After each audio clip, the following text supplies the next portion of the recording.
Hello everyone, আসসালামু আলাইকুম সবাইকে।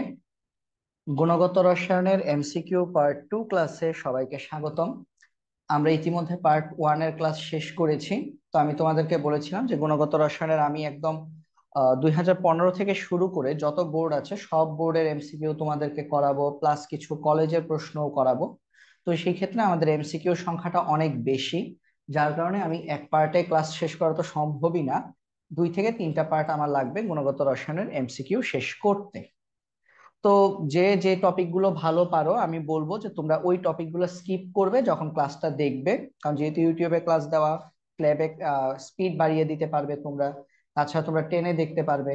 সেক্ষেত্রে আমার মনে হয় লম্বা ক্লাসগুলো তোমাদের জন্য খুব একটা সমস্যা হবে না। আর যারা কিছুই পারো না তাদের জন্য আসলে মেইনলি ক্লাসগুলো নেওয়া, তো সেক্ষেত্রে তাদেরকে তো পুরো ক্লাসটাই দেখতে হবে। ঠিক আছে। তো লাস্ট আমরা শেষ করেছিলাম আমাদের পলির বর্জন নীতি দিয়ে, আমাদের ফার্স্ট পার্ট শেষ হয়েছিল। পলির বর্জন নীতি পর্যন্ত আমরা দেখেছি। আজকে আমরা আমাদের পড়া শুরু করব তড়িৎ চুম্বকীয় বর্ণালী দিয়ে। তো আমি মোটামুটি, এখন বাজে রাত 8:30, তো মোটামুটি আমি দেখি 2 ঘন্টা যদি পারি, যতক্ষণ এনার্জি আমার কোলায় ততক্ষণ পর্যন্ত ইনশাল্লাহ ক্লাস নিব। তো 2 ঘন্টায় দেখা যাক আমরা কতটুকু শেষ করতে পারি। আমার পিডিএফ এ তোমরা দেখতে পাচ্ছ নিশ্চয়ই, এখন আমরা 75 নাম্বার স্লাইডে আছি। টোটাল স্লাইড সংখ্যা 188। তো দেখা যাক কতটুকু পর্যন্ত শেষ করা যায়।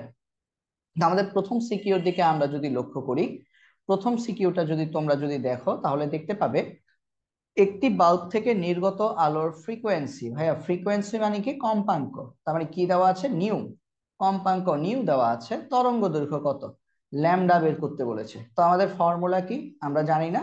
আমাদের ফর্মুলা হচ্ছে C equal to nu lambda. C equal to nu lambda, মানে আমরা ছোটবেলায় পড়েছিলাম V equal to F lambda, সেখান থেকে আসছে C equal to nu lambda. তো আমাদেরকে কি বের করতে হবে? আমাদেরকে ল্যামডা বের করতে হবে, তরঙ্গ দৈর্ঘ্য। তাহলে lambda equal to C by nu. C এর মান কত? মুখস্থ, 3 × 10⁸ আর নিউর মান কত? দেওয়া আছে 2.5 × 10⁻13। তো এটা যদি আমরা হিসাব করি তাহলে আমাদের আনসারটা আসবে মিটার এককে। তো আমি একটু হিসাব করে বলছি তোমাদের, এটা হিসাব করলে আসবে 3 × 10⁸ ডিভাইডেড বাই 2.5 × 10⁻13। হিসাব করলে ভ্যালুটা আসবে 1.2 ইন্টু, আচ্ছা একটু কি কোথাও ভুল করেছি? নির্গত ফ্রিকোয়েন্সি না, ঠিকই তো আছে, সবই তো ঠিক আছে। তো এটার আনসারটা এরকম গোলমেলে আসবে কেন? এটার আনসার কি এখানে নাই? আছে তো। 2.5 ইন্টু 10⁻13, 3 ইন্টু, আচ্ছা এটার আনসার আসবে 1.2 × 10⁻−5 মিটার। ঠিক আছে, এটার আনসার আসবে এত, এককটা মিটার আসবে। বাট তোমরা দেখো উত্তর সবগুলো ন্যানোমিটারে দেওয়া। তাহলে কি করতে হবে? মিটার থেকে ন্যানোমিটারে যেতে হবে। তাহলে চলো মিটার থেকে ন্যানোমিটারে যাই। তাহলে আমরা জানি 1 মিটার সমান, আমরা কি জানি? আমরা জানি 1 মিটার সমান 10⁹ ন্যানোমিটার। ইউনিট কনভার্সন আমি তোমাদেরকে পার্ট 1-এ দেখিয়েছি। তাহলে এই যেটা আছে আনসার, সেটার সাথে আমরা কি করব? 10⁹ গুণ করব। তাহলে 10⁻−5 ইন্টু 10⁹, তাহলে এটা ন্যানোমিটারে চলে যাবে। তো এটা হিসাব করলে তোমাদের আনসার আসবে 1.2 × 10⁻4 ন্যানোমিটার। আনসার হবে 1.2 × 10⁻4 ন্যানোমিটার। ঠিক আছে। আচ্ছা, পরের ম্যাথ দেখি। বিকিরিত আলোর তরঙ্গ দৈর্ঘ্য ল্যামডা দেওয়া আছে ন্যানোমিটারে, কম্পাঙ্ক কত? ভাইয়া সেম, কি করতে হবে? C equal to nu lambda. কম্পাঙ্ক বের করতে বলেছে, তাহলে বা nu equal to C by lambda. তো মান বসিয়ে দিবা। সি এর মান কত? 3 × 10⁸। ল্যামডার মান কত? 486.7 ন্যানোমিটার। মিটারে নিতে হবে। তো ন্যানোমিটার থেকে মিটারে গেলে 10⁻−9 দিয়ে গুণ করতে হয়। যদি গুণ করো তাহলে আনসারটা কত আসবে? আমাদের আনসারটা আসবে, যদি হিসেব করো তাহলে 6.164, 6.164 ইন্টু 10⁻14 একক হবে হার্টস। তাহলে এটা কোথার সাথে মিলে দেখো তো? 6.165 ইন্টু 10⁻14। এই যে খ, খ হচ্ছে আমাদের সঠিক উত্তর। আমরা যদি পরের এমসিকিউ যাই, কোন রশ্মির তরঙ্গ দৈর্ঘ্য বেশি? তো এটা বোঝার জন্য চলো আগে আমরা কিছু জিনিস একটু পড়ি। হ্যাঁ, আমরা একটু পড়াশোনা করি, চলো। আরেকটা শীট নিয়ে নিচ্ছি, এই যে এই শীটটা আমি তোমাদেরকে দিয়ে দিব। চলো এখানে কিছু জিনিস পড়ি। এখানে আমি গত ক্লাসে, লাস্ট ক্লাসে যেগুলো পড়িয়েছিলাম সেগুলো আছে, সেগুলো আছে। এই যে ইলেকট্রন প্রবেশের ক্রম পর্যন্ত আমরা দেখেছিলাম, এই যে এইগুলো দেখেছিলাম পার্ট ওয়ানে। তো চলো আমরা দেখি এখানে আর কি কি লেখা যায়। আমরা এখন কি লিখবো? আমরা এখন লিখবো আমাদের তরঙ্গ দৈর্ঘ্য কোনটার বেশি। এই যে দেখো কি বলছে, কোন রশ্মির তরঙ্গ দৈর্ঘ্য বেশি। তো আমরা দেখব তরঙ্গ দৈর্ঘ্যের ক্রম কি, তার সাথে আমরা দেখব কম্পাঙ্কের ক্রম কিভাবে বের করতে হয়, আরো আমরা দেখব কিভাবে আমাদের আহ শক্তির ক্রম বের করতে হয়। তিনটা জিনিস দেখব। কি কি বললাম ভাইয়া? ভাইয়া বললাম যে কিভাবে আমাদের তরঙ্গ দৈর্ঘ্যের ক্রম বের করতে হয় সেটা আমরা দেখব, কিভাবে কম্পাঙ্কর ক্রম বের করতে হয় সেটা দেখব, এবং ফাইনালি আমরা কিভাবে শক্তির ক্রম বের করতে হয় সেটা দেখব। তাহলে চলো আমরা একটু দেখি। আমরা রেঞ্জটা এইভাবে একটা ছন্দের মাধ্যমে মনে রাখবো: মহা, গামা, রঞ্জন, রঞ্জন, অতি, দৃশ্যমান, দৃশ্যমান, অবলা, মের, রেডিও, রেডিও। তো এখানে কি, কোনটা দিয়ে কি বুঝিয়েছে? আমাদের মহা বলতে আমরা বুঝি মহাজাগতিক রশ্মি, মহাজাগতিক, মহাজাগতিক রশ্মি। তারপর গামা মানে কি? গামা মানে হচ্ছে আমাদের গামা রশ্মি, গামা রশ্মি। রঞ্জন মানে কি? রঞ্জন মানে হচ্ছে আমাদের রঞ্জন রশ্মি বা এক্স রে। অতিবেগুনি মানে কি? আলট্রাভায়োলেট রশ্মি, অতিবেগুনি। দৃশ্যমান, এটা মানে কি? ভিজিবল রে, মানে দৃশ্যমান আলোক, যেগুলো আমরা চোখে দেখি। অবলা মানে কি? অবলোহিত, অবলোহিত রশ্মি, যেটাকে আমরা ইংলিশে কি বলি? আইআর রশ্মি, ইনফ্রারেড, ইনফ্রারেড। মের মানে কি? মাইক্রোওয়েভ, মাইক্রোওয়েভ রশ্মি। আর রেডিও মানে কি? রেডিও তরঙ্গ, বা যেটাকে আমরা টিভি রশ্মি বলি, টিভি রে। তাহলে আমরা এই রশ্মিগুলো আমাদের আমাদের বইয়ে আছে: মহাজাগতিক রশ্মি, গামা রশ্মি, এক্স রে, আলট্রাভায়োলেট রশ্মি বা ইউভি, ভিজিবল বা দৃশ্যমান, অবলোহিত, মাইক্রোওয়েভ এবং টিভি বা রেডিও তরঙ্গ। আবার এই দৃশ্যমান আলো আমাদের বেনি আসহ কলায় বিভক্ত হয়। দৃশ্যমান আলো আমাদের বেনি আসহ কলায় বিভক্ত হয়। বেগুনি, বে, তারপর নিতে কি? নীল। আতে কি? আসমানি, বেনি আ। শতে কি? সবুজ, বেনি আস। হতে কি? হলুদ, বেনি আসহ। কতে কি? কমলা। আর লতে কি? লাতে কি? লাল, বেনি আসহ কলা। ঠিক আছে? তো আমাদের সাথে এই রেঞ্জগুলো একটু মনে রাখো। ন্যানোমিটারের রেঞ্জ আসে এগুলো, ন্যানোমিটার। বেগুনি রঙের আলো তরঙ্গ দৈর্ঘ্য হচ্ছে 380 থেকে 424 ন্যানোমিটার, তাহলে সেটাকে আমরা বলি বেগুনি। 380 থেকে 424। নীল হচ্ছে 424 থেকে 450 ন্যানোমিটার। আসমানি রঙের তরঙ্গ দৈর্ঘ্য হচ্ছে 450 থেকে 500 ন্যানোমিটার। 450 থেকে 500, 450 থেকে 500 ন্যানোমিটার। সবুজ হচ্ছে আমাদের 500 থেকে 575 ন্যানোমিটার। 575, ঠিক আছে? লেখা না বুঝলে আমি তো মুখে বলছি, তাই না? তারপর কি দেখাবো? 575 থেকে হলুদ, 575 থেকে 590 ন্যানোমিটার। কমলা 590 থেকে 647 ন্যানোমিটার। আর লাল হচ্ছে 647 থেকে 780 ন্যানোমিটারের মধ্যে। তো এইটা আমাদের একটু এটা একটু মাথায় রাখো, হ্যাঁ?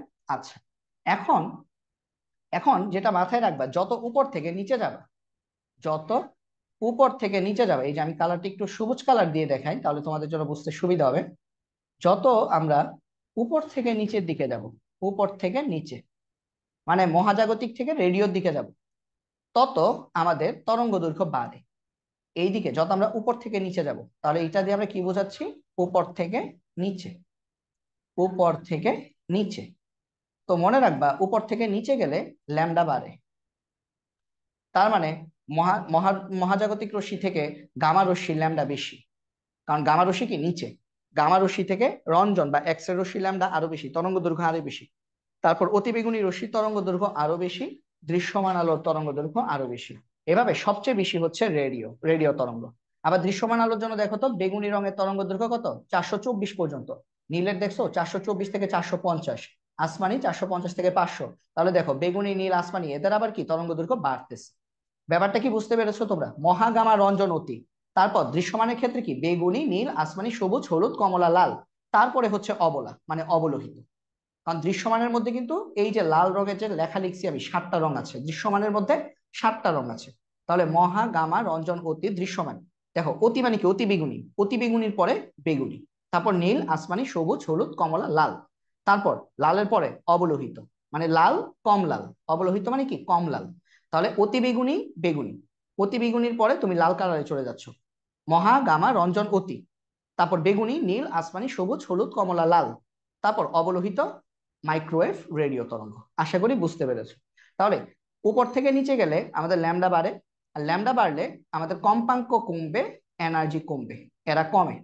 ঠিক আছে, কারণ সম্পর্ক ব্যস্তানুপাতিক, ল্যামডার সাথে কম্পাঙ্কের সম্পর্ক ব্যস্তানুপাতিক, এনার্জি সম্পর্ক ব্যস্তানুপাতিক। ঠিক আছে। আবার উল্টা দিকে এলে, যদি আমরা নিচের থেকে উপরের দিকে যেতে থাকি তাহলে কি হবে, উল্টা ঘটনা ঘটবে। যেহেতু উপর থেকে নিচে গেলে ল্যামডা বাড়ে, তার মানে নিচ থেকে উপরে গেলে আমাদের কিন্তু ল্যামডা কমবে। তাহলে এটাকে আমি একটু অন্য কালার দিয়ে দেখাই। তাহলে এটার জন্য কিন্তু আমাদের ল্যামডা কম, নিচ থেকে উপরে। তাহলে এটা আমরা এভাবে লিখতে পারি, নিচ থেকে উপরে উঠলে, নিচ থেকে উপরে, নিচ থেকে আমরা যদি উপরে যাই তাহলে ল্যামডা কমবে। ল্যামডা কমলে কিন্তু আমাদের নিউ মানে কম্পাঙ্ক বাড়বে, এনার্জি বাড়বে। ঠিক আছে। তাহলে আমি যদি তোমাদেরকে এখন যদি বলি, তাহলে বলো তো তরঙ্গ দৈর্ঘ্যের, তরঙ্গ দৈর্ঘ্যের আমাদের হচ্ছে ক্রম কি, তরঙ্গ দৈর্ঘ্যের ক্রম কি আমি যদি বের করতে বলি, তাহলে আমরা এখানে নিচে লিখে রাখি দেখো। তাহলে আমরা যদি তরঙ্গ দৈর্ঘ্যের ক্রম যদি দেখতে চাই, তরঙ্গ দৈর্ঘ্যের ক্রম, তরঙ্গ দৈর্ঘ্য, তরঙ্গ দৈর্ঘ্য ল্যামডা, ল্যামডা এর ক্রম, তরঙ্গ দৈর্ঘ্য ল্যামডা এর ক্রম কি, ল্যামডা এর ক্রম হচ্ছে সবচেয়ে কম হচ্ছে মহাজাগতিক রশ্মি, মহা। এই দেখো মহার দিকে পিঠ দিয়ে রাখছে, মানে হা করে আছে কার দিকে, গামা রশ্মির দিকে। তার মানে মহা থেকে গামা রশ্মি তরঙ্গ দৈর্ঘ্য বেশি, গামা থেকে রঞ্জন রশ্মি মানে এক্স রে, রঞ্জন মানে কি এক্স রে, রঞ্জন রশ্মি যেটাকে আমরা বলি এক্স রে, এক্স রে তরঙ্গ দৈর্ঘ্য আরো বেশি। তারপর এক্স রে থেকে অতি বেগুনি অর্থাৎ আলট্রাভায়োলেট রশ্মির তরঙ্গ দৈর্ঘ্য আরো বেশি। তারপর অতি বেগুনি থেকে দৃশ্যমান আলোর তরঙ্গ দৈর্ঘ্য আরো বেশি। তো দৃশ্যমানের মধ্যে আবার কে কে আছে সবগুলো একসাথে লিখে ফেলি ব্র্যাকেট দিয়ে। দৃশ্যমানের মধ্যে আছে আমাদের বেগুনি, বেগুনি থেকে নীলের তরঙ্গ দৈর্ঘ্য বেশি, নীল থেকে আসমানি তরঙ্গ দৈর্ঘ্য আরো বেশি, তারপর সবুজ, তারপর হলুদ, তারপর কমলা, তারপর লাল। শেষ, তাহলে দৃশ্যমান শেষ। তাহলে এই লাল থেকে আবার তরঙ্গ দৈর্ঘ্য কার বেশি, অবলা মানে অবলোহিত রশ্মি। তারপর অবলা থেকে তরঙ্গ দৈর্ঘ্য আবার কার বেশি, মাইক্রোওয়েভ, মাইক্রোওয়েভ তার মানে মেয়ের তরঙ্গ দৈর্ঘ্য বেশি। আমি ছন্দ আকারে লিখতেছি, হ্যাঁ, অবলার পরে হচ্ছে মেয়ের, মেয়ের তরঙ্গ দৈর্ঘ্য আরো বেশি। এবং তার থেকেও বেশি কার, তার থেকেও বেশি হচ্ছে রেডিও মানে টিভি রশ্মি তরঙ্গ দৈর্ঘ্য সবচেয়ে বেশি। এখন যদি তোমাদেরকে বলি তাহলে বলো তো কম্পাঙ্কের ক্রম কেমন হবে, এটার আমি লিখছি না, এটা তোমরা বাসায় প্র্যাকটিস করবে। কম্পাঙ্ক নিউ এর কম্পাঙ্ক কিভাবে, নিউ এর ক্রম কিভাবে হবে, তরঙ্গ দৈর্ঘ্যের উল্টা হবে, তরঙ্গ দৈর্ঘ্যের উল্টা হবে। তাহলে এটা জাস্ট আমি তোমাদেরকে লিখে দিচ্ছি, ল্যামডা এর উল্টা, উল্টা হবে। উল্টা মানে কি, আমরা এইভাবে বলতে পারি, আমি জাস্ট একটু লিখে দিই তোমাদেরকে, যে রেডিও মানে কম্পাঙ্কের ক্ষেত্রে সবগুলো গ্রেটার দেন হয়ে যাবে আর কি। মানে মহাজাগতিক রশ্মির তরঙ্গ দৈর্ঘ্য, সরি কম্পাঙ্ক গামা রশ্মি থেকে বেশি হবে, গামা থেকে রঞ্জনের তরঙ্গ দৈর্ঘ্য বেশি হবে, তারপর এটা থেকে অতিবেগুনি, আচ্ছা লিখিয়ে দিই, অতিবেগুনি তরঙ্গ দৈর্ঘ্য বেশি হবে, সেটা থেকে দৃশ্যমান আলোর তরঙ্গ কম্পাঙ্ক কম হবে। ঠিক আছে, কম হবে। তাহলে কম্পাঙ্কের ক্ষেত্রে দেখো সবচেয়ে বেশি কম্পাঙ্ক কার, মহাজাগতিক রশ্মি। কেন, কারণ মহাজাগতিক রশ্মির তরঙ্গ দৈর্ঘ্য কম, তাই মহাজাগতিক রশ্মির কম্পাঙ্ক বেশি। তারপর দৃশ্যমান, দৃশ্যমান থেকে, আচ্ছা আমি দৃশ্যমানটা এখানে না লিখি, আমি দৃশ্যমানটা নিচে লিখি, হ্যাঁ, দৃশ্যমান, অতি থেকে দৃশ্যমানের কম্পাঙ্ক কম, তারপর দৃশ্যমানের থেকে আমাদের যে অবলা সেটার কম্পাঙ্ক আরো কম। দৃশ্যমানের ভেতরে আবার কি আছে, বেনিয়া সহকলা, মানে এগুলো চিহ্নগুলো কি হবে, উল্টে যাবে, তরঙ্গ দৈর্ঘ্যের উল্টা হবে, ল্যামডার উল্টা। আবার অবলা থেকে মেয়ের কম্পাঙ্ক আরো কম, এবং মেয়ের থেকে আমাদের রেডিও তরঙ্গের কম্পাঙ্ক আরো কম। ঠিক আছে। আর যদি বলে এনার্জি শক্তির ক্রম, কিভাবে লিখবা, শক্তির ক্রম একদম কম্পাঙ্কের সেম, কম্পাঙ্ক আর শক্তি সেম, শক্তির মানে ই, শক্তির ক্রম। এনার্জির ক্রম কি হবে, জাস্ট লিখে দিবা নিউ এর মতো, নিউ মনে রাখলে তোমাদের এনার্জি শক্তির ক্রমটাও তোমাদের মুখস্থ থাকা উচিত। ঠিক আছে, মানে কম্পাঙ্ক শক্তির ক্রমটাও কি, মহাজাগতিক রশ্মি শক্তি সবচেয়ে বেশি, মানে মহার দিকে হা করে থাকবে, মানে নিউ এর কম্পাঙ্কের ক্রম আমরা নিউ মানে কম্পাঙ্কের ক্রম যেভাবে আঁকছি, শক্তির ক্রমটাও সেম ভাবে হবে। ঠিক আছে? তো এই জিনিসটা তোমরা হচ্ছে বাসায় একটু নিজেরা অ্যানালাইসিস করে দেখবা, ঠিক আছে? এই জিনিসটা অ্যানালাইসিস করে দেখবা। তো এত কিছু দেখানোর পর এখন আমরা কি করব? এখন আমরা একটা এমসিকিউ শুরু করব। শুধু একটা এমসিকিউর জন্য এত কিছু দেখালাম কেন? কারণ হচ্ছে এরকম এমসিকিউ যদি একটা যদি পরীক্ষায় আসে 25-এর মধ্যে এক, মিস করা যাবে না। তো টোটাল কনসেপ্টটা একটু বাসায় একটু ভালো করে একটু দেখতে হবে, ঠিক আছে? এখন দেখো কোন রশ্মির তরঙ্গ দৈর্ঘ্য বেশি? ভাইয়া ল্যামডা বেশি বের করতে বলছে। তাহলে কার বেশি বলো তো? ল্যামডা। আমরা ল্যামডা কি দেখেছিলাম? দেখো তো, যত নিচে যাব তত ল্যামডা বাড়বে। এই যে ল্যামডা, দেখো সবচেয়ে বেশি কার? ল্যামডা। রেডিও, তারপর মাইক্রোওয়েভ, তারপর অবলোহিত, তারপর দৃশ্যমান। তাহলে এখানে দেখো তো, দৃশ্যমান, অবলোহিত, গামা, মহাজাগতিক। তো হিসেব করলে দেখবা অবলোহিত কিন্তু দেখো মহাজাগতিক কি সবার উপরে, তাহলে মহাজাগতিক এটার তরঙ্গ দৈর্ঘ্য কি সবচেয়ে কম। তো আমি এই চারজনের যদি ক্রম বের করতে চাই, তাহলে মহার তরঙ্গ দৈর্ঘ্য সবচেয়ে কম, তারপর মহার পরে হচ্ছে গামা রশ্মি, তারপর হচ্ছে দৃশ্যমান, তারপর হচ্ছে অবলোহিত। তার মানে আমাদের দেখতে পাচ্ছি এখানে কার তরঙ্গ দৈর্ঘ্য সবচেয়ে বেশি? সবচেয়ে বেশি তরঙ্গ দৈর্ঘ্য হচ্ছে আমাদের অবলোহিত রশ্মি। আশা করি জিনিসটা তোমরা সহজেই বুঝতে পেরেছো। ওকে, যদি এটা যদি বুঝে থাকো, চলো আমাদের আমাদের এর বাইরে আর কোনো সিকিউ এমসিকিউ আসলে এখান থেকে খুব একটা আসে নাই। এখান থেকে আমাদের আসলে এমসিকিউ আসে না বললেই চলে, তাও আমাদেরকে পড়ে রাখতে হবে। কারণ কি, যদি কোয়েশ্চেন যদি একটু হার্ড করতে চাই, এখান থেকে কিন্তু আমাদের এমসিকিউ চলে আসতে পারে। আচ্ছা, আমরা পরে যদি দেখি পরমাণুর রেখা বর্ণালীর বিশ্লেষণ, মানে সিক্ত পরীক্ষায় কোনটা কিরকম বর্ণ দেখাবে। তো এটা নিয়ে আমরা একটু পরে আমরা আরো ডিটেলসে পড়বো। তবে আপাতত আমি জাস্ট এগুলো দাগিয়ে দিচ্ছি তোমাদেরকে কোনটা সঠিক হবে। পরে আমি তোমাদেরকে এটার একটা স্লাইড দিব। হ্যাঁ, আমার পিডিএফ এর মধ্যে একটা স্লাইড আছে যেখানে হচ্ছে কোনটা সিক্ত পরীক্ষায় কেমন বর্ণ দেখায় সেটা দেওয়া আছে। তো সেটা হচ্ছে তোমাদেরকে একটু পড়ে নিতে হবে, বারবার পড়ে মুখস্থ করে ফেলতে হবে। যেমন সিক্ত পরীক্ষায় সোডিয়াম কিরকম বর্ণ দেয়, মনে রাখবা। আমাদের এই যে সিক্ত পরীক্ষা, হ্যাঁ, সোডিয়াম হচ্ছে সিক্ত পরীক্ষায় আমাদের আহ কি পরীক্ষা, এই পরীক্ষায় সোডিয়াম কিরকম বর্ণ দিবে? সোডিয়াম প্লাস সোনালী হলুদ বর্ণ দেয় সিক্ত পরীক্ষায়। বেরিয়াম আমাদের শিখা পরীক্ষায় কি রকম বর্ণ দিবে? বেরিয়াম আমাদের শিখা পরীক্ষায় সবুজাব নীল, সরি সবুজাব নীল না, কি বলছি, হলুদাব সবুজ, বা এটাকে আমরা বলি আপেলের মতো সবুজ। বেরিয়াম আপেলের মতো সবুজ বর্ণ দেয়। তারপর দীর্ঘ তরঙ্গ দৈর্ঘ্যের আলো কোনটি? ভাইয়া বলো তো, একটু আগে বলছি দীর্ঘ তরঙ্গ দৈর্ঘ্য।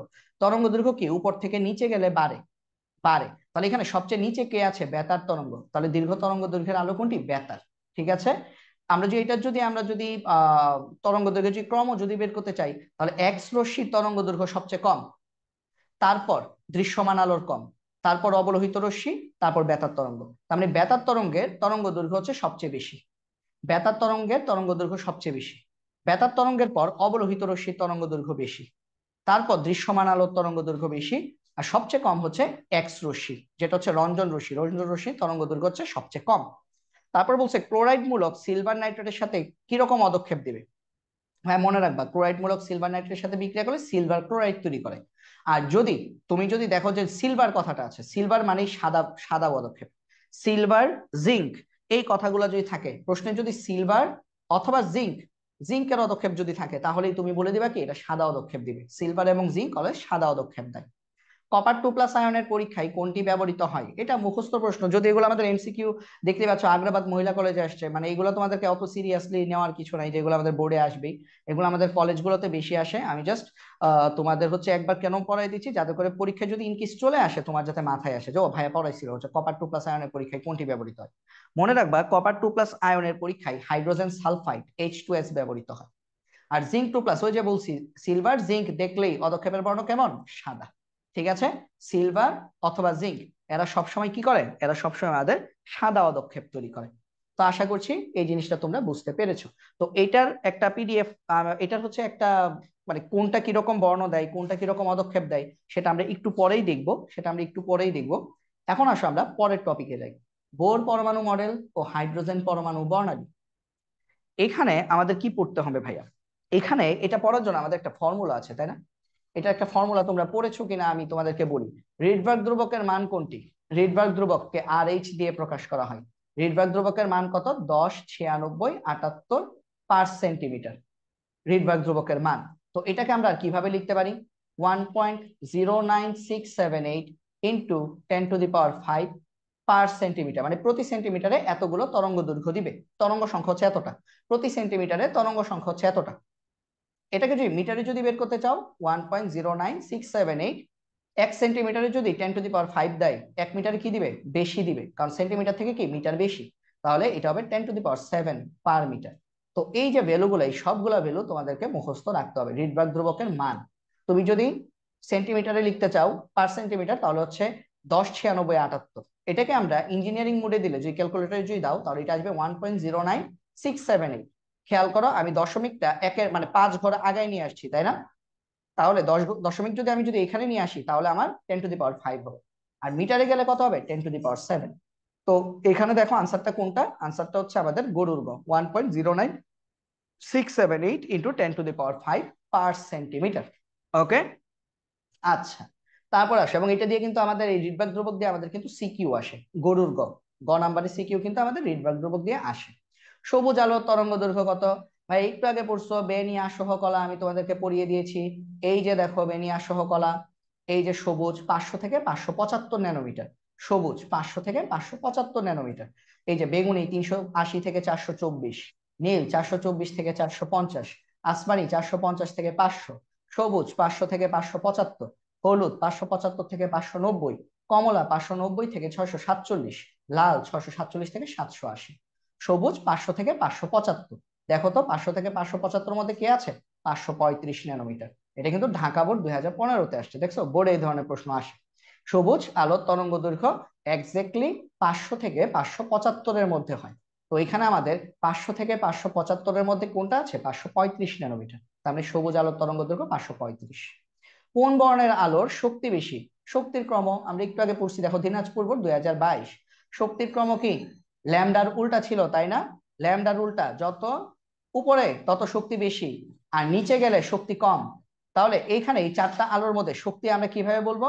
আমরা বলবো, আমরা যে ছন্দটা পড়েছিলাম, সেই ছন্দ অনুযায়ী আমরা যদি শক্তির মাত্রা যদি দেখি, বেগুনি, তারপর কি নীল, তারপর কি আসমানি, তারপর কি সবুজ, তারপর কি হলুদ, তারপর কি কমলা, তারপর কি লাল, তাহলে সবার উপরে কে, বেগুনি।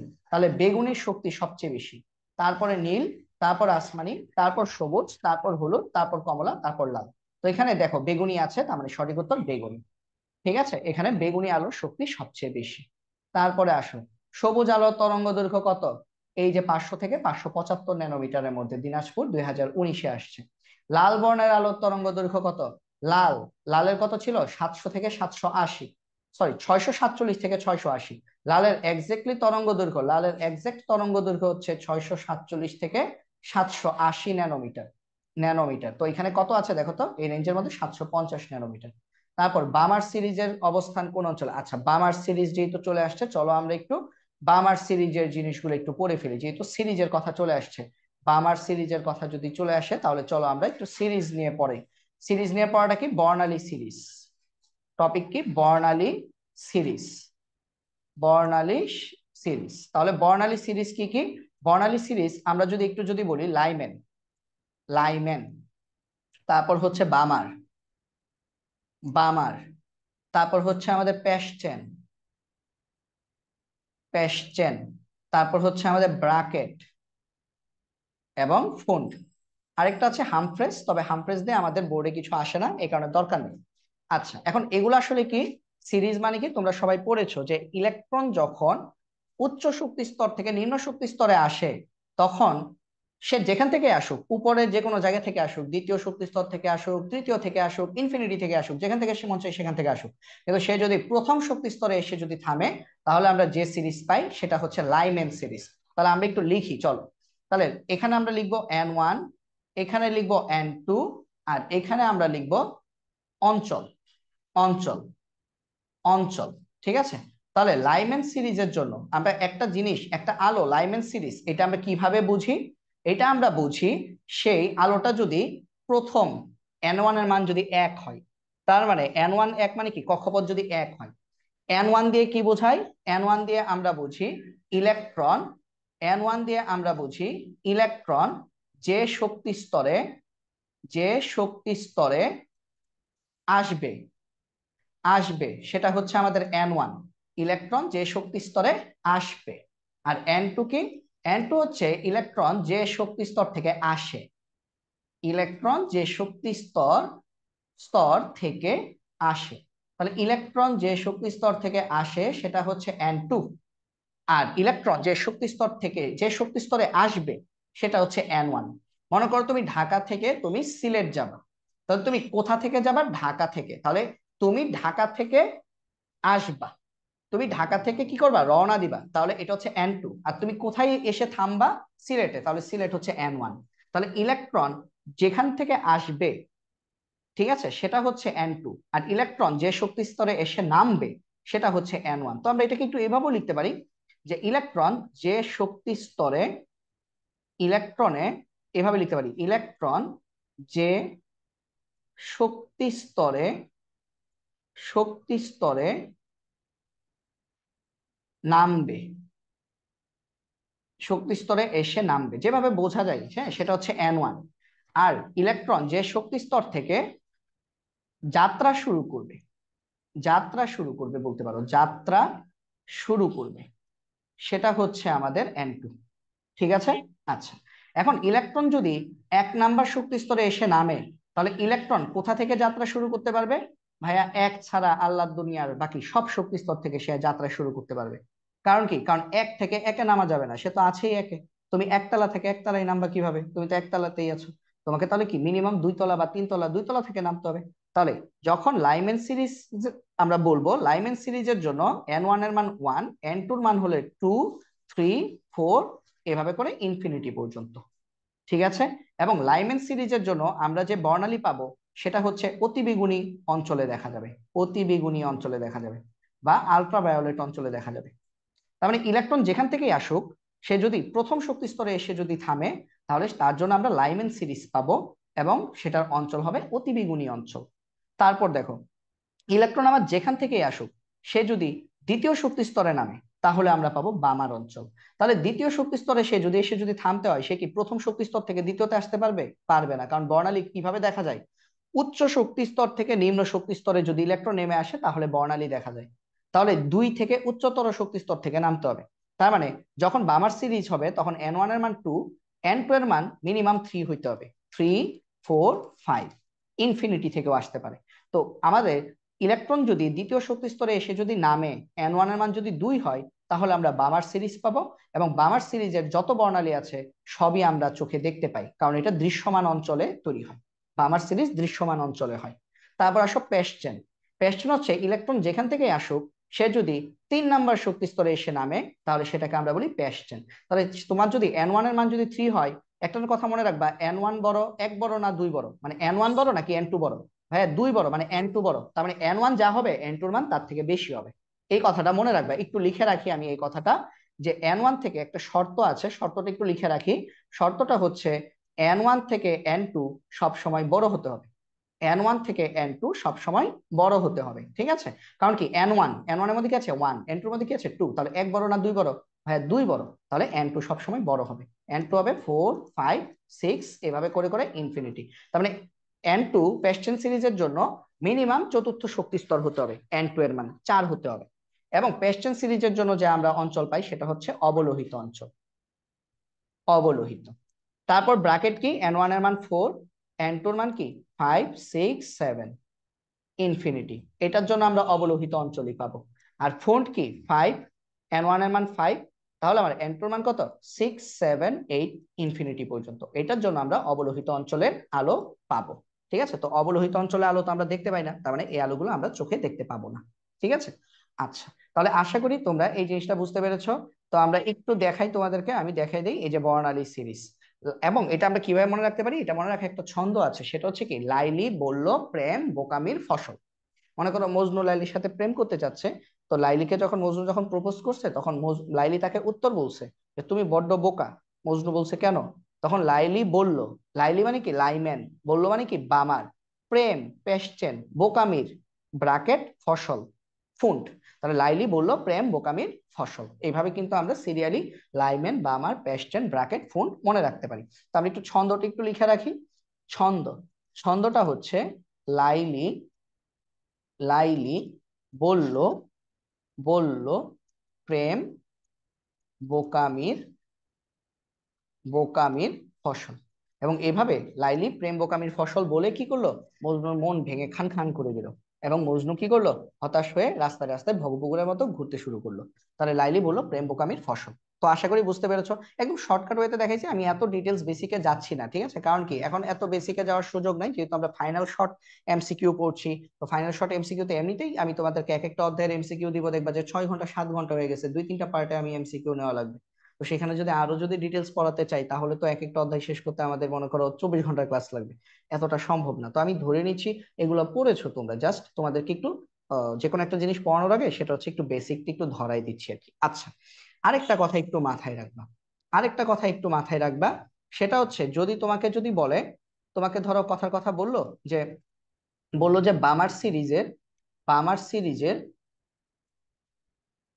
বামার সিরিজের জন্য তৃতীয় লাইন কি হবে, হ্যাঁ তৃতীয় রেখা কি হবে। আচ্ছা, এটা একটু পরে দেখতেছি, হ্যাঁ এটা আমি তোমাদেরকে একটু পরে দেখাচ্ছি। এটা এমসিকিউ পাবো, আমরা এরকম এমসিকিউ পাবো, তখন দেখাচ্ছি। আচ্ছা, তো আশা করি এতটুকু পর্যন্ত বুঝতে পেরেছো। তো চলো আমরা এখন একটু এমসিকিউ তে যাই। বামার সিরিজের অবস্থান কোন অঞ্চলে? ভাইয়া পড়লাম মাত্র, দৃশ্যমান অঞ্চলে। অতিবেগুনি অঞ্চলে কে? লাইমেন। আর বাকি তিনটা কি? প্যাস্টেন, ব্রাকেট, ফুন্ট, এরা কি অবলোহিত অঞ্চলে অবস্থিত। ঠিক আছে। প্যাস্টেন সিরিজের ক্ষেত্রে নিম্ন শক্তি স্তরের মান কত? নিম্ন শক্তি স্তর মানে কি ভাইয়া বলো তো? নিম্ন শক্তি স্তর মানে হচ্ছে আমাদের N1, তাই না? নিম্ন শক্তি স্তরের মান কত বলছে, তার মানে N1। তাহলে পেস্টেন সিরিজের জন্য N1 এর মান কত? N1 এর মান হচ্ছে আমাদের 3। পেস্টেন সিরিজের জন্য আমাদের N1 এর মান হচ্ছে 3। আমরা এই মাত্র পড়ছি, লাইলি বললো প্রেম বোকামির ফসল, তাহলে প্রেম 3 নম্বরে থাকে, পেস্টেন হচ্ছে 3। হাইড্রোজেন পরমাণুর বর্ণালীর বামার সিরিজের সর্বনিম্ন তরঙ্গ সংখ্যার বিকিরিত রশ্মি কোনটি? তো এটার জন্য চলো আমরা একটু একটা সূত্র আছে সেটা একটু দেখে ফেলি। সূত্রটা এখন আমাদের পড়া হয়ে যাবে, এটা আমাদের সিকিউতে লাগে, ঠিক আছে? সূত্রটা কি? সূত্রটা তোমরা পড়েছো সবাই, যে নিউ বার তরঙ্গ সংখ্যা। তরঙ্গ সংখ্যাকে আমরা কিভাবে প্রকাশ করি? 1/λ। তরঙ্গ সংখ্যা 1/λ। তাহলে বলছে, এই যে দেখো বলছে তরঙ্গ সংখ্যার বিকিরিত রশ্মি কোনটি, তরঙ্গ সংখ্যা বের করতে বলছে। তাহলে নিউ বার, তাহলে সর্বনিম্ন বলছে, তাই না? সর্বনিম্ন। তো সর্বনিম্ন যদি পেতে চাই তাহলে কি করতে হবে একটু বোঝো। তাহলে 1/λ লিখলাম। এটা সূত্র কি? এটা নিউ বার বা 1/λ ইকুয়াল টু হচ্ছে আর এইচ। সূত্র হচ্ছে 1/n1² মাইনাস 1/n2²। আমরা যখন সিকিউ যখন সলভ করবো দেখবা এই সূত্রটা প্রায় আমাদের কাজে লাগবে, যে আর H into 1/n1² minus 1/n2², এটা কি তরঙ্গ সংখ্যার সূত্র। তরঙ্গ সংখ্যাকে আমরা 1/λ দিয়ে প্রকাশ করে থাকি, অথবা নিউ বার দিয়ে প্রকাশ করে থাকি, ঠিক আছে? এটা একটু মুখস্থ রাখো, এই সূত্রটা মুখস্থ রাখো। তাহলে এখান থেকে আমরা কি লিখতে পারি? তাহলে তরঙ্গ সংখ্যা এটা সমান আমরা লিখতে পারি আর এইচ 1/n1। N1 কি বলছিলাম? এক বড় না দুই বড়? এক, দুই বড়, তার মানে এক কি ছোট। তাহলে ছোট N1 কি ছোট মান হবে। তাহলে বামার সিরিজের জন্য N1 এর মান কত? 2। মাত্র দেখলাম না, যেখান থেকে ইলেকট্রন আসুক সে যদি 2 নাম্বার সিরিজে এসে, মানে দ্বিতীয় কক্ষপথে এসে যদি নামে, তাহলে বামার সিরিজ পাওয়া যায়। তাহলে বামার সিরিজের জন্য আমাদের এটার জন্য এখানে আমাদের N1 এর মান হচ্ছে 2। কত হচ্ছে N2 এর মান কত? N2 এর মান তো আমরা জানি না। হ্যাঁ জানি, N2 এর মান এখানে বলে দিছি, যে সর্বনিম্ন তরঙ্গ সংখ্যা পেতে হবে। হ্যাঁ, সর্বনিম্ন তরঙ্গ সংখ্যা পাওয়ার অর্থ কি জানো? সর্বনিম্ন তরঙ্গ সংখ্যা, সর্বনিম্ন তরঙ্গ সংখ্যা পাওয়ার অর্থ হচ্ছে N2 এর মান N1+1 হবে, N1 থেকে এক বেশি হবে। যদি তুমি সর্বনিম্ন তরঙ্গ সংখ্যা যদি পেতে চাও, সর্বনিম্ন তরঙ্গ সংখ্যা পাওয়ার শর্ত কি? সর্বনিম্ন তরঙ্গ সংখ্যা পাওয়ার শর্ত হচ্ছে N2 ইকুয়াল টু N1+1 হতে হয়, মানে N1 যাই হবে তার সাথে এক যোগ করলে আমরা সর্বনিম্ন তরঙ্গ সংখ্যা পাবো। তাহলে এটার জন্য আমার N2 এর মান কত? 2+1, তার মানে আমরা N2 এর মান 3 ব্যবহার করব। আশা করি বুঝতে পেরেছো, সর্বনিম্ন তরঙ্গ সংখ্যা বললে আমরা 3 ব্যবহার, মানে বামার সিরিজের জন্য 3 ব্যবহার করব। বামার সিরিজের জন্য N1 এর মান হচ্ছে 2, তার সাথে এক যোগ করব। তাহলে এই মানগুলো এখানে বসায় দাও। 1/n1 মানে কি 2, তাহলে 2²। N2 মানে কি 3, তার মানে হচ্ছে 3²। তারপর তোমরা এটা হিসাব করবা, হিসাব করলে দেখো তো কত আসে।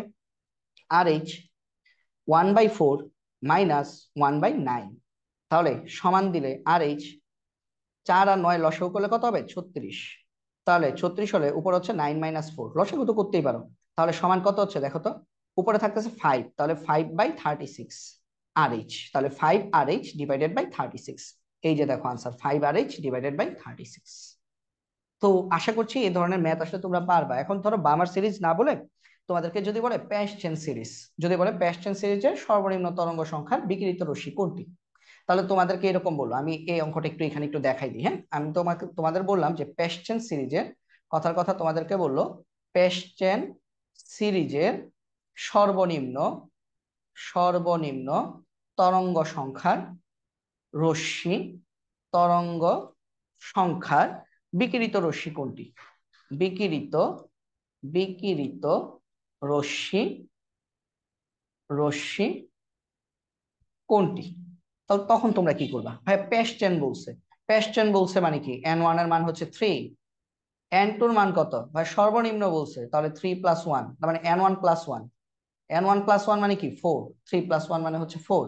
তারপরে তোমরা কি করবা? তোমরা এই যে নিউ বার ইকুয়াল টু 1/λ লেখার দরকার নেই এখানে, কারণ নিউ বারই বের করতে বলছে তরঙ্গ সংখ্যার বিকিরিত রশ্মি কোনটি। তাহলে 1/n1² মাইনাস 1/n2²। তো এটা যদি হিসাব করো তাহলে দেখো তো কত আসে। আর এইচ 1/n1 এর মান কত 3, তাহলে 3² মাইনাস 1/n2 এর মান কত 4²। তাহলে এটা সমান আমাদের কত আসতেছে দেখো, সমান আর এইচ 1/9 মাইনাস 1/16। তাহলে সমান আমাদের আসতেছে আর এইচ, যদি আমরা 16 আর 9 যদি লসাগু করি, লসাগু হবে 144। এখানে বসবে আমাদের 16 মাইনাস 9, হিসাব করে দেখো, লসাগু নিজেরা করো। তাহলে সমান আমাদের আসবে 16 থেকে 9 বিয়োগ করলে 7, 7/144 আর এইচ। এটা হচ্ছে আমাদের পেস্টেন সিরিজের সর্বনিম্ন তরঙ্গ সংখ্যার বিকিরিত রশ্মি। ঠিক আছে, এটা হচ্ছে পেস্টেন সিরিজের জন্য সর্বনিম্ন তরঙ্গ সংখ্যার বিকিরিত রশ্মি। তো আশা করি তোমরা বুঝতে পেরেছো। এইভাবে তোমাদেরকে অন্য যাই বলুক তোমরা কি করতে পারবা, এই সূত্র দিয়ে, মানে আর H into 1/n1² minus 1/n2², এই সূত্র দিয়ে কিন্তু তোমরা এই ধরনের প্রশ্ন করে ফেলতে পারবা। ওকে, তাহলে আমরা এটা বুঝলাম। পরে দেখি, হাইড্রোজেন পরমাণুর বর্ণালীতে পেস্টেন সিরিজ হয় সৃষ্টি হয় কোন অঞ্চলে? হয় অবলোহিত, পেস্টেন ব্র্যাকেট ফুন্ড, এরা অবলোহিত অঞ্চলে সৃষ্টি করে। অতি বেগুনি কোনটা? লাইমেন। আর দৃশ্যমান কোনটা? বামার। তো বামার সিরিজের দ্বিতীয় লাইনের ক্ষেত্রে এন এর মান কত? এই যে এটা একটু দেখো, বামার সিরিজের দ্বিতীয় লাইনের ক্ষেত্রে এন এর মান কত। তো বামার সিরিজের জন্য n1 কত ভাইয়া? 2। লাইন বলছে কি দ্বিতীয়, তাহলে দ্বিতীয় বলার মানে কি জানো? n2 বের করতে বলছে, n2 ইকুয়াল টু n1, আর দ্বিতীয় বলছে না, এই n1 এর সাথে এটা যোগ হবে। যদি বলতো তৃতীয়, তাহলে n1 এর সাথে 3 যোগ করতাম। তাহলে দ্বিতীয় লাইনের ক্ষেত্রে n এর মান কত? 2 যোগ 2 সমান হচ্ছে 4। বামার সিরিজের দ্বিতীয় লাইনের ক্ষেত্রে n এর মান হচ্ছে 4। ঠিক আছে, যদি তোমাদেরকে বলতো, কথার কথা মনে করো, তোমাদেরকে বললো যে ব্র্যাকেট সিরিজের, তোমাদেরকে মনে করো প্রশ্ন করলো ব্র্যাকেট সিরিজের তৃতীয় লাইনের জন্য এন এর মান কত? ব্র্যাকেট সিরিজের তৃতীয় লাইনের জন্য এন এর মান কত? এন এর মান কত? তার মানে তোমরা বুঝবা তোমাদেরকে কি বের করতে বলছে, এই যে তৃতীয় লাইন দ্বিতীয় লাইন, এই কথাটা থাকলেই তোমরা বুঝবা n2 বের করতে বলছে। তাহলে ব্র্যাকেট সিরিজের জন্য n1 কত? 4, কারণ কি লাইমেন, বামার, পেস্টেন, ব্র্যাকেট 4। n2 কত? n1 প্লাস তৃতীয় লাইন বলছে 3, তার মানে 4+3। তাহলে ব্র্যাকেট সিরিজের তৃতীয় লাইনের জন্য n এর মান হচ্ছে 7।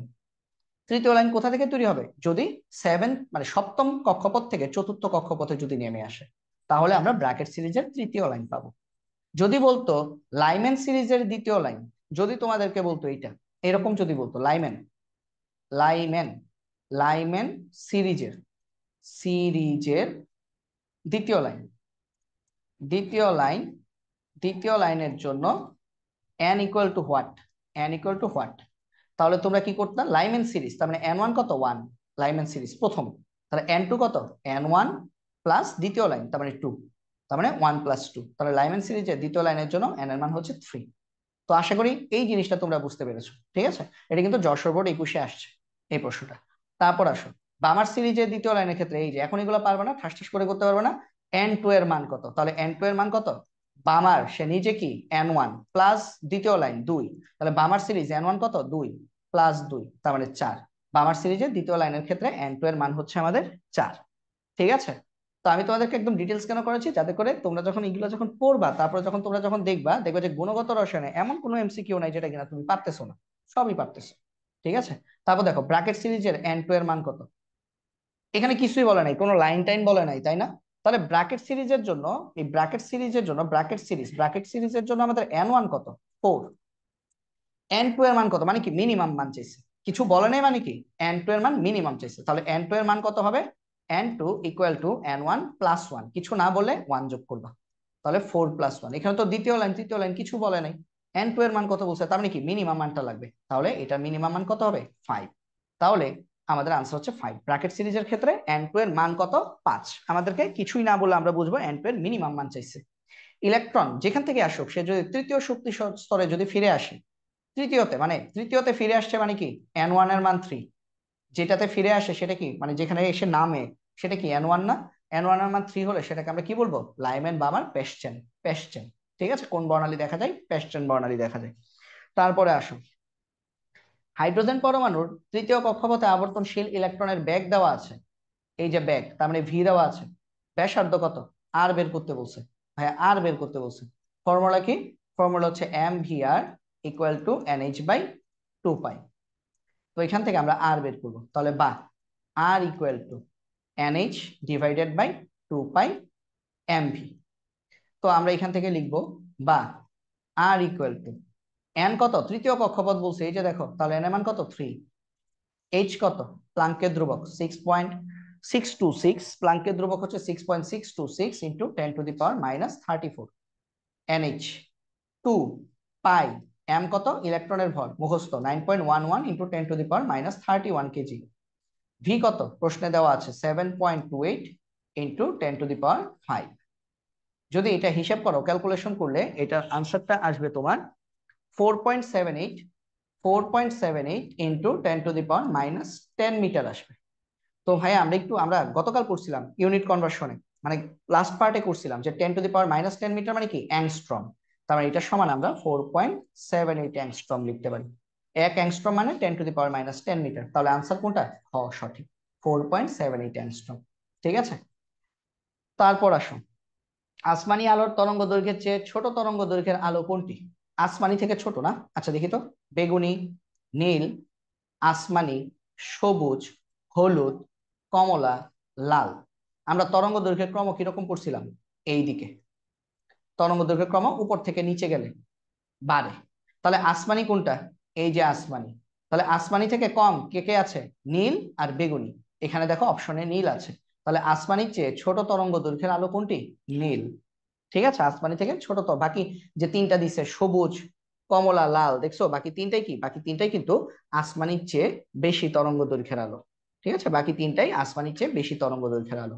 তারপরে আসো দেখি, হাইড্রোজেন বর্ণালীতে অতিবেগুনি অঞ্চলে, হাইড্রোজেন বর্ণালীতে আমাদের যে অতিবেগুনি অঞ্চল থাকবে সেই অঞ্চলে কোন সিরিজ উৎপন্ন হয়? ভাইয়া অতিবেগুনি লাইম্যান সিরিজ। দৃশ্যমান কোথায় তৈরি হয়? বামার সিরিজ। পেস্টেন ব্র্যাকেট ফুন্ডে কি তৈরি হয় বা ফান্ডে কি তৈরি হয়? আমাদের অবলোহিত অঞ্চল তৈরি হয়। ঠিক আছে, তাহলে দেখছো ঘুরে ফিরে এইগুলাই আসতেছে। তারপর হাইড্রোজেন পারমাণবিক বর্ণালীতে কোন সিরিজটিতে দৃশ্যমান অঞ্চলের রশ্মি দেখা যায়? বামার সিরিজে দৃশ্যমান অঞ্চলের রশ্মি দেখা যায়। ঠিক আছে, লাইম্যানে দেখা যায় অতিবেগুনি, আর পেস্টেন ব্র্যাকেট এবং ফান্ড ওগুলাতে দেখা যায় আমাদের অবলোহিত। ঠিক আছে, ফান্ডকে কোনো কোনো বইতে ফুন্ডও বলে, ফুন্ড ফান্ড যে কোনো একটা বলে। আচ্ছা, এই যে সূত্রটা, এটা আমাদের পরিচিত সূত্র না? তখন শিখলাম না নিউবার। নিউবার মানে কি? তরঙ্গ সংখ্যা। আর এইচ মানে কি? রিডবার্গ ধ্রুবক। তোমাদেরকে রিডবার্গের ধ্রুবকের মান আমি মুখস্থ করিয়েছি, 109678 পার সেন্টিমিটার বা মিটারে নেওয়া যায়। N1 কি? যেটা ছোট মান হবে, সবসময় মনে রাখবা দুইটা কক্ষপথ থাকে। মনে করো বললো 4 থেকে 2 আসে ইলেকট্রন, চতুর্থ কক্ষপথ থেকে দ্বিতীয় কক্ষপথে আসে। কিভাবে? মনে করো তুমি কিচ্ছু জানো না, কিন্তু তুমি এটা তো জানো 4 আর 2 এর মধ্যে বড় কে? 4। N1 আর N2 এর মধ্যে বড় কে? N2, কারণ N2 হচ্ছে 2 আর N1 কি? 1। তাহলে যে বড় সেটাতে বড়টা ঢুকবে। তাহলে আমি যদি বলি কোন একটা ইলেকট্রন চতুর্থ থেকে দ্বিতীয়তে আসবে, দ্বিতীয়তে, হ্যাঁ দ্বিতীয়তে, তাহলে চতুর্থ যেটা সেটা কি বলতো? সেটা হচ্ছে N2। আর দ্বিতীয় কি? দ্বিতীয় হচ্ছে আমাদের N1। মানে N1 হচ্ছে ছোট মানটা হয়, আর N2 আমাদের বড় মান হয়। কেন? কারণ আমরা শর্ত করছি N1 থেকে N2 সবসময় বড় হবে। এটা হচ্ছে শর্ত, N1 থেকে N2 সবসময় বড় হবে। তো এখানে বলছে পেস্টেন সিরিজের জন্য N2 এর ন্যূনতম মান কত? ভাইয়া পেস্টেন সিরিজের জন্য N1 এর মান কত? 3। তাহলে N2 এর মান ন্যূনতম কত হইতে হবে? 3 থেকে বড় হইতে হবে, তার মানে 4। ঠিক আছে, N2 এর ন্যূনতম মান হচ্ছে আমাদের 4 হওয়াই লাগবে, মিনিমাম 4 হওয়া লাগবে। 4-এর ছোট হওয়া যাবে না, কারণ 4-এর ছোট যদি 3 হয় তাহলে N1 আর N2 সমান হয়ে যাচ্ছে। বাট শর্ত কি বলছে? N1 আর N2 সমান হতে পারবে না, N2 কে বড় হতে হবে। তারপর একটা ইলেকট্রন তৃতীয় শক্তি স্তর থেকে প্রথম শক্তি স্তরে আসছে, কত তরঙ্গ দৈর্ঘ্যে সৃষ্টি হয়? ভাই এটা ম্যাথ করে দেখতে হবে, এটা পুরা একটা সিকিউ ম্যাথ দিয়ে দিছে। চলো এই ম্যাথটা করে একটা সিকিউর মতো সলভ করে ফেলি। হ্যাঁ, তাহলে দেখো, তৃতীয় শক্তি স্তর আর কি বলছে? প্রথম শক্তি স্তর। তাহলে ভাইয়া বলো তো N1 কোনটা, N2 কোনটা? ভাইয়া N1 হচ্ছে ছোট, N1 ছোট, আর N2 কি? বড়। ঠিক আছে, এক বড় না দুই বড়? হ্যাঁ দুই বড়। তাহলে এক বড় না তিন বড়? প্রথম শক্তি স্তর বড় না তৃতীয় শক্তি স্তর বড়? ভাই তৃতীয় শক্তি স্তর বড়। তাহলে N2 হচ্ছে 3 আর N1 হচ্ছে 1। ঠিক আছে, তাহলে আমাকে বলছে কত তরঙ্গ দৈর্ঘ্যে সৃষ্টি হবে। আমরা কি পড়ছিলাম? নিউ বার। এটা সমান 1/λ লেখা যায়। তাহলে 1/λ সমান ফর্মুলা কি, RH 1/n1² মাইনাস 1/n2²। একটা সিকিউ মতো সলভ করে ফেলবো, ঠিক আছে। তাহলে আমরা এখান থেকে লিখবো বা 1/λ সমান, নিউবার তো লেখার দরকার নেই, আমাকে কি বলছে, কত তরঙ্গ দৈর্ঘ্য ল্যামডা বের করতে বলছে। তাহলে আমরা আগে 1/λ বের করবো, তারপর এটাকে উল্টে দিব, উল্টে দিলেই কিন্তু ল্যামডা হয়ে যাবে আনসারটাকে। তাহলে 1/λ সমান, আর এইচ এর মান কত, 1.09678 ইন্টু 10⁻7, মিটারে নিয়ে অঙ্কটা করবো, ঠিক আছে, মিটারে নিয়ে করবো। 1/n1, n1 এর মান কত, 1 স্কোয়ার, 1/n2, n2 এর মান কত, 3 স্কোয়ার। তো এটা যদি তোমরা যদি ক্যালকুলেশন করো তাহলে দেখো তো তোমাদের 1/λ কত আসে। 1/λ তোমাদের কত আসবে, 1.09678 ইন্টু 10⁻7 ইন্টু 1/1², তার মানে কি 1 1 - 1/9, এটা আসবে 9.749, তার মানে 9.75 ইন্টু 10⁻6। একক কি হবে ভাইয়া, একক হবে পার মিটার, কারণ ল্যামডার দাঁত 1/λ, তাহলে মিটার ইনভার্স 1 হবে, ঠিক আছে। তরঙ্গ সংখ্যার একক বা 1/λ একক কি, মিটার ইনভার্স 1। তাহলে এটাকে এখন আমরা কি করব, ল্যামডাতে কনভার্ট করব। তাহলে সুতরাং ল্যামডা সমান কি হবে, দেখো 1/λ সমান আসছে এইটা, 1/λ সমান আসছে এইটা, তাহলে ল্যামডা সমান কি হবে, 1 বাই আনসার 9.75 ইন্টু 10⁻6। এবং মিটার ইনভার্স 1 কে আমি উল্টে ফেললে এককটা কি হবে, মিটারে আসবে। তাহলে 1/বাই যেটা আসছে, যদি একক উল্টে ফেলি তাহলে এটা আসবে 102, 102.57, 102.57 ইন্টু 10⁻⁻9 মিটার, এত মিটার আসছে। ভাই আনসার কিসে দেওয়া আছে, সব অ্যাংস্ট্রমে দেওয়া আছে। আমরা কি পড়েছিলাম, 1 মিটার সমান 10⁻10 অ্যাংস্ট্রম। তাহলে যা আসছে সেটাকে 10⁻10 দিয়ে গুণ করব, 102.57 ইন্টু 10⁻⁻9 মিটারে আসছে, এটাকে 10⁻10 দিয়ে গুণ করলে আমাদের আনসারটা অ্যাংস্ট্রমে আসবে। তাহলে আমরা যদি এটাকে 10⁻10 দিয়ে গুণ করি তাহলে আমাদের আনসার আসবে 1025, 1025.7 আসবে, 7 অ্যাংস্ট্রম। তো দেখো আনসার কত, 1025 অ্যাংস্ট্রম, ঠিক আছে। তো তোমরা সবাই একটু দেখো এই জিনিসটা তোমরা সবাই ক্লিয়ারলি বুঝতে পেরেছো কিনা, এটা একটু আমাকে তোমরা যদি না বুঝে থাকো তাহলে অবশ্যই কি করবা, তোমরা কমেন্ট সেকশনে জানাবা। হ্যাঁ, যত নাম্বারটা বুঝবা না সেটা একটু আমাকে, ভাইকে একটু কষ্ট করে একটু কমেন্ট সেকশনে জানাবা। আমি চেষ্টা করব সেটা আবার তোমাদেরকে বলার জন্য, ঠিক আছে, আমি চেষ্টা করব যদি সময় থাকে আর কি, যদি পারি। পুরো অধ্যায়টা পড়ার পর যে যে নাম্বারগুলো তোমাদের কাছে মনে হবে যে আমি যেভাবে বুঝিয়েছি হয়তোবা বুঝতে পারো নাই, কোনো একটা জায়গা হয়তোবা গ্যাপ রয়ে গেছে, সেই ক্ষেত্রে আমাদের কি করবা, যে ক্লাসটা থাকবে ইউটিউবে যখন ক্লাসটা আপলোড করব ওই ক্লাসের মধ্যে কমেন্ট বক্সে তোমরা সেটা আনসার করবে। প্লাস তোমাদের রিভিউ দিতে অবশ্যই ভুলবা না, যে আমার ক্লাস কেমন হচ্ছে, তোমাদের কেমন লাগছে, তোমাদের ক্লাসগুলো করে উপকার হচ্ছে কিনা, বা এর থেকে আর বেশি কি কি করা যায়, আর কি কি করলে তোমাদের জন্য ভালো হবে, এই বিষয়গুলো কিন্তু একটু কমেন্ট করে আমাকে তোমাদের মতামত জানাবা, ঠিক আছে। আচ্ছা, তো আসো পরের এমসিকিউ তে চলে যাই। এবং ভাইয়া কিন্তু সময়ের জন্য চিন্তা করছি না, দেখো একদম তাড়াহুড়া করবো না, কারণ তাড়াহুড়া করলে হবে না। তোমরা যখন ক্লাস করবা তাড়াহুড়া তাড়াহুড়া করে ক্লাস করা যাবে না, ঠান্ডা মাথায়। যারা একদমই পড়ো নাই আর 50 দিনের মতো বাকি আছে, আমি যখন ক্লাসটা রেকর্ড করছি আজকে 7ই মে, 7 মে, তার 50 দিনের মতো আছে। এখন তুমি যদি 2 বছর যদি না পড়াশোনা করে থাকো, এই 50 দিনে এখন তুমি একদম খুব বেশি পড়াশোনা করতে হবে, কারণ কি 10 থেকে 12 ঘন্টা পড়াশোনা করতে হবে, এবং মাথাটা একটু ঠান্ডা রাখতে হবে, রিল্যাক্স ভাবে পড়াশোনা করো। যে এখন তুমি অবশ্যই যারা শুরু থেকে পড়ছে তাদের মতো করে পারবা না, বাট তোমারও একটা সুযোগ আছে যে তুমি যতটুকু পড়েছো সেটার আলোকে তুমি এখন আরো কতটুকু পড়াটাকে ঝালাই করতে পারো। তো একদম নার্ভাস হওয়ার দরকার নেই, যেখান থেকেই পড়াশোনা শুরু করেছো, যখন থেকেই শুরু করেছো ঠিকভাবে পড়াশোনা করো, দেখা যাবে যে একটা খুব ভালো একটা রেজাল্ট হয়তো বা করে ফেলতে পারছো। আর যারা শুরু থেকে পড়াশোনা করেছো তোমাদেরও টার্গেট থাকবে কি, আগামী 2টা মাস আরো ভালো করে পড়াশোনা করে যাতে রেজাল্টটাকে আরো ভালো করা যায়। মানে সবাই যার যার পজিশন থেকে সর্বোচ্চ চেষ্টা করো, এখন যে পজিশনে আছো সেই পজিশন থেকে যেন আরো ভালো করতে পারো। ওকে, বলছে লাল রশ্মির তরঙ্গ দৈর্ঘ্য 7000 অ্যাংস্ট্রম, তরঙ্গ সংখ্যা কত, কিসের সূত্র বলতো, তরঙ্গ সংখ্যা ল্যামডা, নিউবার, নিউবার ইকুয়াল টু আমরা কি জানি 1/λ। ভাই ল্যামডা দেওয়া আছে না 7000 অ্যাংস্ট্রম, তাহলে বসাই দাও 1/7000 অ্যাংস্ট্রম, 7000 অ্যাংস্ট্রম। তো 7000 অ্যাংস্ট্রমকে আমরা কি করব বলতো, 7000 অ্যাংস্ট্রমকে আমরা কিন্তু চাইলে আমরা মিটারে নিতে পারি, তাই না। আচ্ছা এক কাজ করি, আমরা এটাকে মিটারে নিয়ে যাই, তাহলে 7000 ইন্টু 10⁻10, 7000 ইন্টু 10⁻10, তাহলে এটা কিসে চলে আসছে, ইউনিটটা কি হবে, মিটার ইনভার্স 1, মিটার ইনভার্স 1। তাহলে এটা একটু ক্যালকুলেশন করে দেখো তো কত আসে, 1/1/1/, 7000, 7000 ইন্টু 10⁻⁻10, তাহলে এটা আসবে আমাদের 1.428 1.428 into 10 to the power 10 to the power 6 10 to the power 6 per metre আসবে, তাই না? 10 to the power 6 metre, metre inverse 1 আসবে। ঠিক আছে, মিটার ইনভার্স 1 আসবে। বাট খেয়াল করে দেখো তো, আমাদের আনসার নাই, এরকম কোনো আনসারই নাই আমাদের। ঠিক আছে, তাহলে এই ধরনের প্রশ্ন আসলে পরীক্ষায় আসলে হতাশ হওয়া ছাড়া কোনো উপায় নাই। এই ধরনের পরীক্ষা যদি প্রশ্ন যদি চলে আসে, তাহলে হতাশ হওয়া ছাড়া কোনো উপায় নাই, কারণ তোমার মাথা হচ্ছে গরম হইতে বাধ্য। তো এটার আসলে সঠিক উত্তর আসলে হবে আমাদের এই মিটার থেকে, তারপর হচ্ছে আমরা সেন্টিমিটারে যাব। এই মিটার থেকে আমরা তারপর চেক দিয়ে দেখবো আর কি, প্রত্যেকটা চেক দিয়ে দেখবো যে মিটার থেকে ন্যানোমিটারে যায় দেখবো ন্যানোমিটারের সাথে মিলে কিনা, সেন্টিমিটারে যেয়ে দেখবো সেন্টিমিটারের সাথে মিলে কিনা। তো এটা আমাদের আনসার হবে এইটা, আমাদের আনসার হবে এইটা, আমাদের আনসার হবে এইটার আহ, কত সেন্টিমিটার, 14.28 ইন্টু 10³ পার সেন্টিমিটার হবে। তো আমি একটু দেখাই দিই তোমাদেরকে কিভাবে এটা হয়েছে। দেখো, তোমরা যখন পাইছো এই আনসারটা পাইছো, তো এটাকে তুমি যদি সেন্টিমিটারে যদি নিয়ে যাও, তাহলে সেন্টিমিটারে নিলে কি করতে হবে বলো তো? সেন্টিমিটারে যেতে গেলে আমাদেরকে হচ্ছে, মিটার থেকে সেন্টিমিটারে যেতে গেলে 100 দিয়ে কি করতে হয় আমাদের, মিটার এটা কি পার মিটারে আসছে তাই না, পার মিটারে আসছে প্রতি মিটারে, তাহলে প্রতি সেন্টিমিটারে কি হবে, অবশ্যই মিটার থেকে কম পরিমাণে আসবে। তার মানে 10² দিয়ে এটাকে ভাগ করতে হবে। মানে যেটা আনসার আসছে 1.428 ইন্টু 10⁶, এটাকে আমাদের 10² দিয়ে ভাগ করতে হবে। কারণ কি, কারণ 1 মিটার জায়গায় আমার বেশি জিনিস ধরবে, কারণ 1 মিটার কি 1 সেন্টিমিটার থেকে 100 গুণ বড়। তাহলে 1 সেন্টিমিটারে আমার তরঙ্গ সংখ্যা কত কত হবে, 100 গুণ কম হবে, কম এই জন্য ভাগ করছি।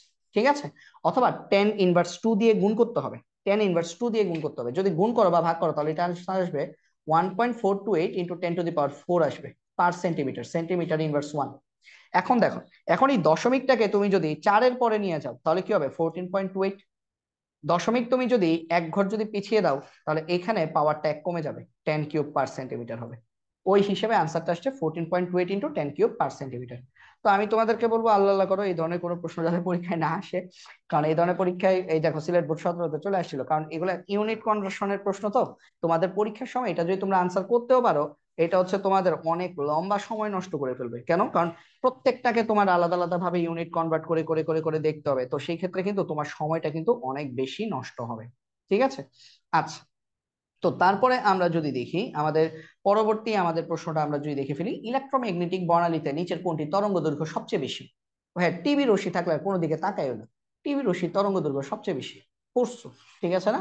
এটা আমরা যদি একটু যদি তোমাদেরকে যদি ক্রমটা দেখাই, তাহলে এক্স রশ্মির তরঙ্গ দৈর্ঘ্য হচ্ছে সবচেয়ে কম, তারপর হচ্ছে আমাদের ইউভি অতিবেগুনি, তারপর হচ্ছে অবলোহিত আয়ার, আয়ার মানে কি অবলোহিত, তারপর হচ্ছে টিভি রেডিও রশ্মি। ঠিক আছে, তারপর ট্রাফিক সিগন্যালের লাল আলোর তরঙ্গ দৈর্ঘ্য দেওয়া আছে ল্যামডা, শক্তিগত ই বের করতে বলছে। ভাইয়া চলো ই বের করার সূত্রগুলো একটু পড়ি। ই যদি কম্পাঙ্ক দিয়ে বের করতে চাও, তাহলে ইকুয়াল টু এইচ নিউ। আর ই যদি ল্যামডা দিয়ে যদি বের করতে চাও শক্তি, তাহলে এইচ সি বাই ল্যামডা। কেন বলতো এরকম হলো? কারণ আমরা জানি নিউ সমান সি বাই ল্যামডা, নিউ সমান সি বাই ল্যামডা। এই কারণে নিউর জায়গায় দেখো সি বাই ল্যামডা বসিয়েছি। ঠিক আছে, এইচ সি বাই ল্যামডা। তাহলে এখানে আমাদেরকে তরঙ্গ দৈর্ঘ্য দেওয়া আছে, তার মানে আমরা অঙ্কটা কি দিয়ে করব, E equal to H C divided by lambda, এই সূত্র দিয়ে করব। তাহলে এখানে মান বসিয়ে দাও। আমাদের এইচ কত, প্লাঙ্কের ধ্রুবক প্রশ্নেই দেওয়া আছে, প্রশ্নে দেওয়া থাকলে প্রশ্নের মানটা বসাবা, 6.62 ইন্টু 10⁻−34। সি কত, 3 ইন্টু 10⁸। ল্যামডা কত, 665 ন্যানোমিটার, তাহলে 665 ইন্টু 10⁻−9 মিটার। ঠিক আছে, 1 ন্যানোমিটার, ন্যানোমিটার থেকে মিটারে গেলে 10⁻−9 দিয়ে গুণ করতে হয়। তাহলে এটা কত আসে দেখো, 6.62 into 10⁻−34 into 3 into 10⁸ divided by 665 into 10⁻−9। তাহলে এটা আনসার আসবে 2.986, 2.986 ইন্টু 10⁻−19 জুল। এটার আনসার আসবে এটা, খ। খ হচ্ছে সঠিক উত্তর, 2.986 ইন্টু 10⁻−19 জুল। ঠিক আছে, তারপরে আসো, এটা নিজেরা পারবা না, এই যে তরঙ্গ দৈর্ঘ্য কত, ল্যামডা দেওয়া আছে, শক্তি বের করতে বলছে, এটাও same math, E equal to H C by lambda. তো সব মান টান বসিয়ে যদি অঙ্কটা যদি করো, হ্যাঁ, তো কিভাবে করবা, এইচ এর মান হচ্ছে 6.62 ইন্টু 10⁻−34, 6 to 6 যেহেতু মান 6 to 6 অ্যাকচুয়াল মান, হ্যাঁ, সি এর মান কত, 3 ইন্টু 10⁸। 3 ইন্টু 10⁸, ল্যামডা কত, 820 ন্যানোমিটার, 820 ইন্টু 10⁻−9। যদি নিয়ে যদি হিসাব করো, ক্যালকুলেশন করলে তোমাদের আনসার আসবে 2.424, 2.424 ইন্টু 10⁻⁻19 জুল আসবে আনসার। তাহলে আনসার হচ্ছে গ, গরুর গ সঠিক, 2.424 10⁻⁻19 জুল। তারপরে আসো, আচ্ছা এটার জন্য কিছু ফর্মুলা শিখতে হবে। হাইড্রোজেন পরমাণুর প্রথম কক্ষপথের শক্তি E1 হলে তৃতীয় কক্ষপথের শক্তি কত হবে? ভাই একটু মাথায় রেখো, হ্যাঁ, যে এনতম দুইটা সূত্র একটু মনে রাখো। এগুলো পড়ছো হয়তোবা তোমরা বেসিকের সময়, হয়তোবা তোমরা স্যারদের কাছে পড়েছো। এনতম কক্ষপথের ব্যাসার্ধ নির্ণয়ের সূত্র মাথায় রেখো। এনতম কক্ষপথের ব্যাসার্ধ, ব্যাসার্ধ এনতম কক্ষপথের ব্যাসার্ধ কি? আর এন। আর এন কি হবে? প্রথম কক্ষপথের ব্যাসার্ধ R1 ইন্টু এন স্কোয়ার। এটা একটা ফর্মুলা মনে রাখো। তাহলে তোমাকে যদি বলে তৃতীয় কক্ষপথের ব্যাসার্ধ কত, তাহলে R1 ইন্টু 3 স্কোয়ার, মানে তৃতীয় কক্ষপথ মানে এন এর মান 3 বসাবা, ঠিক আছে। আর আরেকটা হচ্ছে এনতম কক্ষপথের শক্তি। এনতম কক্ষপথের শক্তি যদি বের করতে বলে, ওখানে ভাগ হয় শক্তি EN, এটা হচ্ছে আমাদের E1 ইন্টু 1/n স্কোয়ার, যাকে আমরা বলতে পারি এরকম আর কি, E1 divided by N square. তাহলে ব্যাসার্ধর ক্ষেত্রে এন স্কোয়ারটা গুণ হয় R1 এর সাথে, আর শক্তির ক্ষেত্রে E1 থেকে E1 কে এন স্কোয়ার দিয়ে ভাগ করতে হয়। তাহলে এখানে আমাকে বলছে প্রথম কক্ষপথের শক্তি E1 হলে তৃতীয় কক্ষপথের শক্তি কত। তাহলে তৃতীয় কক্ষপথের শক্তি কত হবে? তোমরাই বলো। তৃতীয় কক্ষপথের শক্তি তোমাদের এটা হবে, আনসার হবে তৃতীয় কক্ষপথের শক্তি, তার মানে E3, এন এর জায়গায় 3, equal to E1 into 1/3 square, N square মানে 3 স্কোয়ার, তার মানে E1 ইন্টু 1/9। আনসার হচ্ছে ক, E1 ইন্টু 1/9। তো আশা করি বুঝতে পেরেছো। এই ফর্মুলাগুলো একটু খাতায় নোট করে রেখো, মনে রেখো, ঠিক আছে। কোন রশ্মিটির শক্তি সর্বাধিক? শক্তি কি? তরঙ্গ দৈর্ঘ্যের উল্টা, তার মানে যত উপরে শক্তি তত বেশি। তো এদের মধ্যে সবচেয়ে উপরে কে ভাইয়া? সবচেয়ে উপরে হচ্ছে আমাদের গামা। তাহলে গামা রশ্মির শক্তি সবচেয়ে বেশি। আমি একটু সিরিয়ালটা লিখে দিই। গামার পরে অবলোহিত, অবলোহিত, তারপর মাইক্রোওয়েভ। মাইক্রোওয়েভের শক্তি হচ্ছে এই চারটার মধ্যে 3 নাম্বার, মাইক্রোওয়েভ। আর সবচেয়ে নিশক্তি রেডিও, ঠিক আছে, সবচেয়ে কম শক্তি হচ্ছে রেডিও। তাহলে গামা রশ্মির শক্তি হচ্ছে এখানে সবচেয়ে বেশি। আর যদি বলতো যে এখানে সবচেয়ে তরঙ্গ দৈর্ঘ্য কার বেশি, রেডিও ওয়েভের তরঙ্গ দৈর্ঘ্য সবচেয়ে বেশি, ঠিক আছে। তারপর আসো, উচ্চ শক্তি স্তর থেকে হাইড্রোজেন পরমাণুর ইলেকট্রন তৃতীয় শক্তি স্তরে স্থানান্তর হলে কোন সিরিজ উৎপন্ন হবে? ভাইয়া যেখান থেকে মন চাই সেখান থেকে ইলেকট্রন আসুক, কিন্তু নামছে কোথায় এসে? তৃতীয়তে, তার মানে এটা পেশচেন। প্রথমে যদি নামতো প্রথম শক্তি স্তরে আসলে লাইমেন, দ্বিতীয় শক্তি স্তরে আসলে বামার, তৃতীয়তে পেশচেন, চতুর্থতে ব্রাকেট, পঞ্চমে নামলে সেটা হচ্ছে ফান্ড, ঠিক আছে। তারপরে আসুন, পেশচেন সিরিজের সর্বোচ্চ তরঙ্গ সংখ্যা কত? পেশচেন সিরিজের সর্বোচ্চ তরঙ্গ সংখ্যা কত? তাহলে পেশচেন সিরিজের তুমি যদি সর্বোচ্চ তরঙ্গ সংখ্যা যদি পেতে চাও, আমাকে সর্বোচ্চ তরঙ্গ সংখ্যা পেতে গেলে ওই যে মনে আছে 1 যোগ করতে হবে। তাহলে একে তো সিরিজটা কি? পেশচেন, তাহলে N1 এর মান কত? পেশচেন, তার মানে N1 এর মান কত? 3। তাহলে N1 এর মান হচ্ছে 3, আমাদের N2 এর মান কত? 3 প্লাস 1, N1 প্লাস 1, তার মানে হচ্ছে 3 প্লাস 1, তার মানে হচ্ছে আমাদের 4। তাহলে আমরা এটা দিয়ে অঙ্কটা করে ফেলবো। তাহলে আমাদের সর্বোচ্চ তরঙ্গ সংখ্যা নিউ বার ইকুয়াল টু আসবে RH into 1/N1 square minus 1/N2 square. তো সমান দিয়ে আমরা লিখতে পারি RH 1/3 স্কোয়ার মাইনাস 1/4 স্কোয়ার। এরপর যদি তুমি লসাগু টসাগু করো, হিসাব নিকেশ করো, তাহলে তোমাদের আনসারটা আসার কথা আমাদের কত আসবে? আনসারটা আমাদের এখানে প্রশ্নটা একটু ভুল আছে, বুঝছো? এখানে আসলে প্রশ্নটা একটু ত্রুটিপূর্ণ আছে। এটা আসলে সর্বোচ্চ হবে না, এটা হবে সর্বনিম্ন তরঙ্গ সংখ্যা কত। একটু কেটে দিই আমি, হ্যাঁ, এটা সর্বনিম্ন হবে, সর্বোচ্চ না, সর্বনিম্ন হবে, হ্যাঁ। এবং আরো ভুল আছে কিছু, এটা ভুল ভাল প্রশ্ন করছে, বুঝছো? এটা সরি সরি, এটা প্রশ্নটা ভুল আছে। এটা প্রশ্নটা হবে সর্বোচ্চ তরঙ্গ দৈর্ঘ্য কত, তরঙ্গ সংখ্যা না, তরঙ্গ দৈর্ঘ্য হবে। এটা প্রিন্টিং মিস্টেক, টেস্ট পেপারে এটা প্রিন্টিং মিস্টেক আছে। এটা প্রশ্নটা হবে তরঙ্গ দৈর্ঘ্য কত, ঠিক আছে। তাহলে নিউ বার ইকুয়াল টু কি? 1/λ, তাই না? তাহলে তরঙ্গ দৈর্ঘ্য বের করতে বলছে, তাহলে নিউ বার মানে কি? 1/λ। তো আমরা এখান থেকে 1/λ মান আমরা হিসাব করলে দেখবো পাবা, যদি লসাগু টসাগু করো তাহলে 7RH ডিভাইডেড বাই 144 পাবা। এটা কিসের মান পাইছো? 1/λ মান। তাহলে সুতরাং তাহলে ল্যামডার মান কি পাবা? উল্টে যাবে, ল্যামডার মান আসবে 144 ডিভাইডেড বাই 7RH। আনসার হচ্ছে 144 ডিভাইডেড বাই 7RH, ঠিক আছে। এটার প্রশ্নে ভুল আছে, এটা প্রশ্নটা ত্রুটিপূর্ণ ছিল। প্রশ্নটা হবে সর্বোচ্চ তরঙ্গ দৈর্ঘ্য কত, ঠিক আছে, সর্বোচ্চ তরঙ্গ দৈর্ঘ্য কত। তারপরে আসো, শক্তি বিকিরণ করে, আচ্ছা শক্তি বিকিরণ করে ইলেকট্রন যখন দ্বিতীয় শক্তি স্তরে নেমে আসে, বামার সিরিজ তৈরি হবে। ঠিক আছে, বামার সিরিজ তৈরি হবে। তারপর দেখো বামার সারি তৃতীয় রেখা, তৃতীয় লাইন। তাহলে তৃতীয় লাইন হলে আমাদের বামার সারির জন্য N1 এর মান কত, 2। তাহলে তৃতীয় লাইন মানে N2 এর মান কত হবে, N1+3। তার মানে 2+3, তার মানে হচ্ছে 5। তার মানে ইলেকট্রন পঞ্চম শক্তি স্তর থেকে দ্বিতীয় শক্তি স্তরে নামবে। এই যে দেখো N5 থেকে N2, ইলেকট্রনের কোন স্থানান্তর বামার সারির তৃতীয় রেখার উৎপত্তির কারণ। N5 থেকে N2, তার মানে যদি পঞ্চম কক্ষপথ থেকে দ্বিতীয় কক্ষপথে যদি ইলেকট্রন নেমে আসে তাহলে সেটা বামার সারির তৃতীয় রেখার উৎপত্তির কারণ হয়। ঠিক আছে, আচ্ছা। তারপর আমি যদি বলি দৃশ্যমান আলোর তরঙ্গ দৈর্ঘ্য কত ন্যানোমিটার, পড়ছি না, 380 থেকে 780 ন্যানোমিটার। বেনিয়া সহ কলা, এটা দেখো 3টা বোর্ডে আসছে। নিচের কোন বর্ণের আলোক রশ্মির ফোটনের শক্তি সর্বাধিক, শক্তি সবচেয়ে বেশি কার, ভাইয়া উপরে যায় থাকে। উপরে কে থাকে, বেগুনি সবার উপরে, তারপর নীল, তারপরে আসমানি, তারপর সবুজ, তারপর হলুদ, তারপর কমলা, তারপর লাল। তাহলে বেগুনি আলো, বেগুনি আলোর শক্তি হচ্ছে সবচেয়ে বেশি, আনসার হচ্ছে বেগুনি। তারপরে আসো, হাইড্রোজেন পরমাণুর কোন সিরিজটি দৃশ্যমান বর্ণালীর অন্তর্গত, বামার। অতিবেগুনি হচ্ছে লাইমেন, আর পেস্টেন ব্র্যাকেট ফান্ড এরা হচ্ছে কি অবলোহিত। মৌলের অঙ্গুলির ছাপ বলা হয় কোনটিকে, আচ্ছা মানুষের যেমন ফিঙ্গারপ্রিন্ট দিয়ে পরস্পর মানে পৃথিবীর সব মানুষকে আলাদা করা যায়, কারোর সাথে কারো ফিঙ্গারপ্রিন্ট মিলে না, ঠিক তেমনি রেখা বর্ণালীকে মৌলের অঙ্গুলির ছাপ বলা হয়। মানে একটা বর্ণালীর রেখার সাথে আরেকটা বর্ণালীর রেখা কখনোই মিলবে না। দুইটা মৌলকে তুমি যদি ডিফারেন্ট করতে চাও তাহলে তাদের রেখা বর্ণালী দেখবা, তাহলে রেখা বর্ণালীকে বলা হয় মৌলের অঙ্গুলির ছাপ বলা হয়। ঠিক আছে, রেখা বর্ণালীকে মৌলের অঙ্গুলের ছাপ বলা হয়। ওকে, আচ্ছা।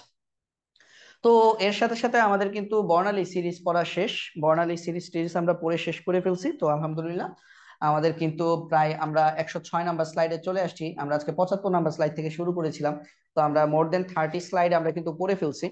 আর আমি আরো দেখি আরো 1 ঘন্টা হয়তো বা আমি ক্লাসটাকে বাড়াবো, আরো দীর্ঘায়িত করার প্ল্যান। তো আমি জাস্ট 1 মিনিটের একটা ব্রেক নিচ্ছি। ভাই একটু পানি টানি পান করে নিই, কারণ হচ্ছে গলা শুকাই গেছে, অনেকক্ষণ ধরে ক্লাস করতেছি। তো আমি হচ্ছে আরো 1 ঘন্টা, এখন আমার ডিভাইসে এই মুহূর্তে বাজে 9টা 32, রাত 9টা 32। তো দেখি 10:30 পর্যন্ত ইনশাল্লাহ যতটুকু পর্যন্ত পড়া যায়। ওকে,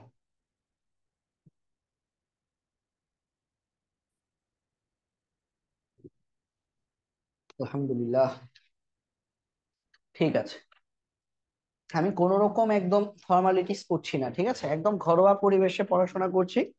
আমি ধরে নিয়েছি যে তোমরা যারা আমার ক্লাস দেখছো তারা আমার সামনে বসে আছো। ঠিক আছে, এভাবে ধরে ক্লাস করাচ্ছি, কারণ কি, কারণ আমি যেভাবে আমি হচ্ছে যে পরিকল্পনা হাতে নিয়েছি, যে হচ্ছে তোমাদের যারা 2024 আছো, তোমাদের ফিজিক্স এবং কেমিস্ট্রি, বলবো না যে আমি একদম সবগুলা অধ্যায়ের সিকিউ এমসিকিউ তোমাদের সলভ করে দিব। আসলে আমি আগামী 2 মাসে কতটুকু পারি আমি জানি না, বাট আমি সর্বোচ্চ ট্রাই করব, ম্যাক্সিমাম যতটুকু পারা যায় তোমাদেরকে সাপোর্ট করার, ম্যাক্সিমাম। ঠিক আছে, ম্যাক্সিমাম যতটুকু পারা যায়। একদম এরকম না যে পরীক্ষা চলে আসছে হয়তোবা দেখতে পেলো যে ফিজিক্সের 2-3টা অধ্যায়ের এখনো সিকিউ করানো আমার বাকি, বা এমসিকিউ করানো বাকি, কেমিস্ট্রিরও বাকি। মানে ওরকম ব্লেম দেওয়ার কিছু নাই যে ভাই আপনি তো কথা দিয়েছিলেন আপনি সব শেষ করে দিবেন। এই জন্য আমি আগেই বলে নিচ্ছি, কথা দিলাম ম্যাক্সিমাম থেকে ম্যাক্সিমাম যাতে শেষ করতে পারি সেইটাই করব। কারণ হচ্ছে আমরাও তো মানুষ, রোবট তো না। তো সেই ক্ষেত্রে আসলে কতটুকু পর্যন্ত আসলে করতে পারি সেটা বলতে পারছি না, অসুস্থ হয়ে পড়তে পারি, কোনো ঝামেলায় পড়ে যেতে পারি, সেক্ষেত্রে হয়তো বা ক্লাস কন্টিনিউ করতে পারবো না। তো সবাই দোয়াতে রাখো আমাকে, যাতে করে হচ্ছে ফুল সাপোর্ট তোমাদেরকে দিতে পারি একদম শেষ পর্যন্ত। ওকে, চলো এখন দেখি জাল পাসপোর্ট এবং টাকা শনাক্তকরণে ইউভি রশ্মির ব্যবহার। ভাইয়া এই জিনিসগুলা, এই যে স্লাইড গুলো আছে এখন যেগুলা পড়বা, হ্যাঁ এটা পুরা মুখস্থর উপর যাবে, মুখস্থর উপর যাবে, বারবার বারবার এমসিকিউ গুলা পড়বা, মুখস্থ হয়ে যাবে। ঠিক আছে, যেমন রেখা বর্ণালীতে যেমন দেখছো যে N2 = N1+, লাইন সংখ্যা যোগ করতে হয়, একটা ম্যাথ ছিল। বা হচ্ছে বেনি আসহ কলা, এগুলো পড়ার জন্য কিছু ছন্দ টন্দ ছিল। মানে এখন যে জিনিসগুলো আমরা পড়বো এগুলোতে কোনো ছন্দ নাই, কোনো ম্যাথও নাই, তো এগুলো একটু মুখস্থ রাখতে হবে। ঠিক আছে, তো আমি তোমাদেরকে দেখাই দিচ্ছি, তোমরা বাসায় এগুলো পড়ে দিবে। জাল টাকা শনাক্তকরণে কোনটা ব্যবহৃত হয়, মনে রাখবা জাল টাকা এবং জাল পাসপোর্ট শনাক্তকরণে অতিবেগুনি রশ্মি ব্যবহার করা হয়। ঠিক আছে, আলট্রাভায়োলেট রশ্মি, ইউভি আর কি, অতিবেগুনি মানে কি ইউভি রশ্মি। তারপর জাল পাসপোর্ট শনাক্তকরণে ইউভি রশ্মি ব্যবহার করা হয়। ওকে, শেষ। রেখা বর্ণালীর মাধ্যমে কি করা হয়, এখন মনে মনে করতে পারো ভাইয়া এটা তো জাল টাকার টপিক পড়াচ্ছে, তাহলে রেখা বর্ণালীর মাধ্যমে জাল টাকা শনাক্ত করা যায় না। জাল টাকা ইউভি রশ্মি মানে অতিবেগুনি রশ্মি দিয়ে শনাক্ত করা যায়। রেখা বর্ণালী দিয়ে আমরা কি বলছিলাম, রেখা বর্ণালী কি মৌলের ফিঙ্গারপ্রিন্ট। তাহলে মৌল শনাক্ত করা যায়, রেখা বর্ণালী দিয়ে মৌল শনাক্ত করা যায়। এটা কেউ ভাইবো না যে যেহেতু আমরা জাল টাকার কনসেপ্ট পড়তেছি, টপিক পড়তেছি, তার মানে রেখা বর্ণালীর মাধ্যমে জাল টাকা শনাক্ত করা যায়, না না। এটাই বুঝে, এই জন্যই বুঝে মুখস্থ করতে হবে। জাল টাকা, জাল পাসপোর্ট, এগুলো আলট্রাভায়োলেট রশ্মি মানে অতিবেগুনি রশ্মি দিয়ে শনাক্ত করা যায়। আর মৌল শনাক্ত করার জন্য রেখা বর্ণালী লাগে, রেখা বর্ণালীর সাহায্যে মৌল শনাক্ত করা যায়, ঠিক আছে। তারপর আসো এমআরআই পদ্ধতি ও আইআর রশ্মির ব্যবহার। আইআর মানে কি? ইনফ্রারেড, অবলোহিত রশ্মি। আর এমআরআই মানে কি? Magnetic resonance imaging, magnetic resonance imaging, ঠিক আছে, এমআরআই। তো এমআরআই কি? এমআরআই হচ্ছে চৌম্বকীয় অনুরণন প্রতিচ্ছবিকরণ। খ, সঠিক উত্তর কি? চৌম্বকীয় অনুরণন প্রতিচ্ছবিকরণ, মুখস্থ রাখবা। চৌম্বকীয় মানে ম্যাগনেটিক, রেজোনেন্স মানে কি? অনুরণন, আর ইমেজিং মানে কি? প্রতিচ্ছবিকরণ। এটার ইংলিশ নামটা আমি একটু লিখে দিই, বানান ভুল হতে পারে। ম্যাগনেটিক রেজোনেন্স, রেজোনেন্স, হ্যাঁ বানানটা চেক করে নিও, আমারটা ভুল হতে পারে, সন্দেহ লাগতেছে। Imaging, imaging. ম্যাগনেটিক মানে চৌম্বকীয়, রেজোনেন্স মানে হচ্ছে অনুরণন, ইমেজিং মানে হচ্ছে প্রতিচ্ছবিকরণ, এমআরআই, ঠিক আছে। তারপর আসো আইআর এর প্রভাবে কি ঘটে, ইনফ্রারেড রশ্মির প্রভাবে কি ঘটে। মনে রাখবা, ইনফ্রারেড রশ্মির প্রভাবে দেহের তাপমাত্রা হ্রাস পায়, ইনফ্রারেড রশ্মির প্রভাবে দেহের তাপমাত্রা হ্রাস পায়। তারপর ক্যান্সার আক্রান্ত কোষ শনাক্তকরণ পরীক্ষায় আমাদের কোন রশ্মি ব্যবহার করা হয়? এক্স রে রশ্মি। ক্যান্সার কোষ শনাক্তকরণে এক্স রে রশ্মি ব্যবহার করা হয়। সিলেট বোর্ড 22-এ আসছে এটা, এগুলো দেখছো মুখস্থের উপর যাবে। কোন রশ্মি মানব শরীর থেকে বের হয়? মনে রাখবা, মানব শরীর থেকে কোন রশ্মি বের হয়? মিডল আয়ার, মানে মধ্যম টাইপের ইনফ্রারেড রশ্মি বের হয়, ঠিক আছে, মানব শরীর থেকে। মানব শরীরে মিডল আয়ার বের হয়। তাহলে একটা কথা মনে রাখো যে আমাদের এই যে মিডল আয়ার, আমি যদি তোমাদেরকে একটু লিখে দেই যে আমাদের এই যে মিডল আয়ার, এটাকে আমরা মিডল আয়ার, এই মিডল আয়ারের তরঙ্গ দৈর্ঘ্যটা একটু মুখস্থ রাখো, হ্যাঁ। মিডল আয়ারের তরঙ্গ দৈর্ঘ্য, মিডল আয়ারের তরঙ্গ দৈর্ঘ্য, এটা প্রশ্নে চলে আসতে পারে। মিডল আয়ারের তরঙ্গ দৈর্ঘ্য এটা হচ্ছে আমাদের 2500 ন্যানোমিটার থেকে 25,000 ন্যানোমিটারের মধ্যে, 2500 থেকে 25,000 ন্যানোমিটার, এটা হচ্ছে মিডল আয়ারের তরঙ্গ দৈর্ঘ্য। মিডল আয়ারের তরঙ্গ দৈর্ঘ্য কত? 2500 থেকে 25,000 ন্যানোমিটার। আয়ার মানে কি? অবলোহিত রশ্মি। অবলোহিত রশ্মি তিন প্রকার, ঠিক আছে, অবলোহিত রশ্মি তিন প্রকার, একটু মনে রাখো। অবলোহিত রশ্মি তিন প্রকার, একটা হচ্ছে N IR, near infrared, N মানে নিয়ার। একটা হচ্ছে এম আইআর, মিডল ইনফ্রারেড। আর একটা হচ্ছে দূরে, ফার আইআর, ফার ইনফ্রারেড, ঠিক আছে। এই তিন প্রকার অবলোহিত রশ্মি হচ্ছে, তিন প্রকার, ঠিক আছে। তাহলে অবলোহিত রশ্মি তিন প্রকার, একটা হচ্ছে আমাদের নিয়ার ইনফ্রারেড বা এনআইআর, একটা হচ্ছে মিডল ইনফ্রারেড বা এমআইআর, আর একটা হচ্ছে ফার ইনফ্রারেড বা এফআইআর। তারপর আসো, এই যে দুর্বল তরঙ্গ ফার আইআর ব্যবহার করে কিসের চিকিৎসা করা হয়? মনে রাখবা, ব্যথা উপশমে এফআইআর বা ফার আইআর ব্যবহার করা হয়, ব্যথা উপশমে ফার আইআর ব্যবহার করা হয়।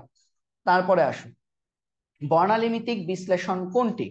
বর্ণালীভিত্তিক বিশ্লেষণ মনে রাখবা, nucleic magnetic resonance, NMR. NMR এর পূর্ণ রূপ কি? একটু মনে রাখো, এনএমআর এটার পূর্ণ রূপ হচ্ছে নিউক্লিয়ার, নিউক্লিয়ার, এটা আমাদের অনেক সময় কতে আসতে পারে, ম্যাগনেটিক, ম্যাগনেটিক রেজোনেন্স, রেজোনেন্স, ঠিক আছে, এনএমআর।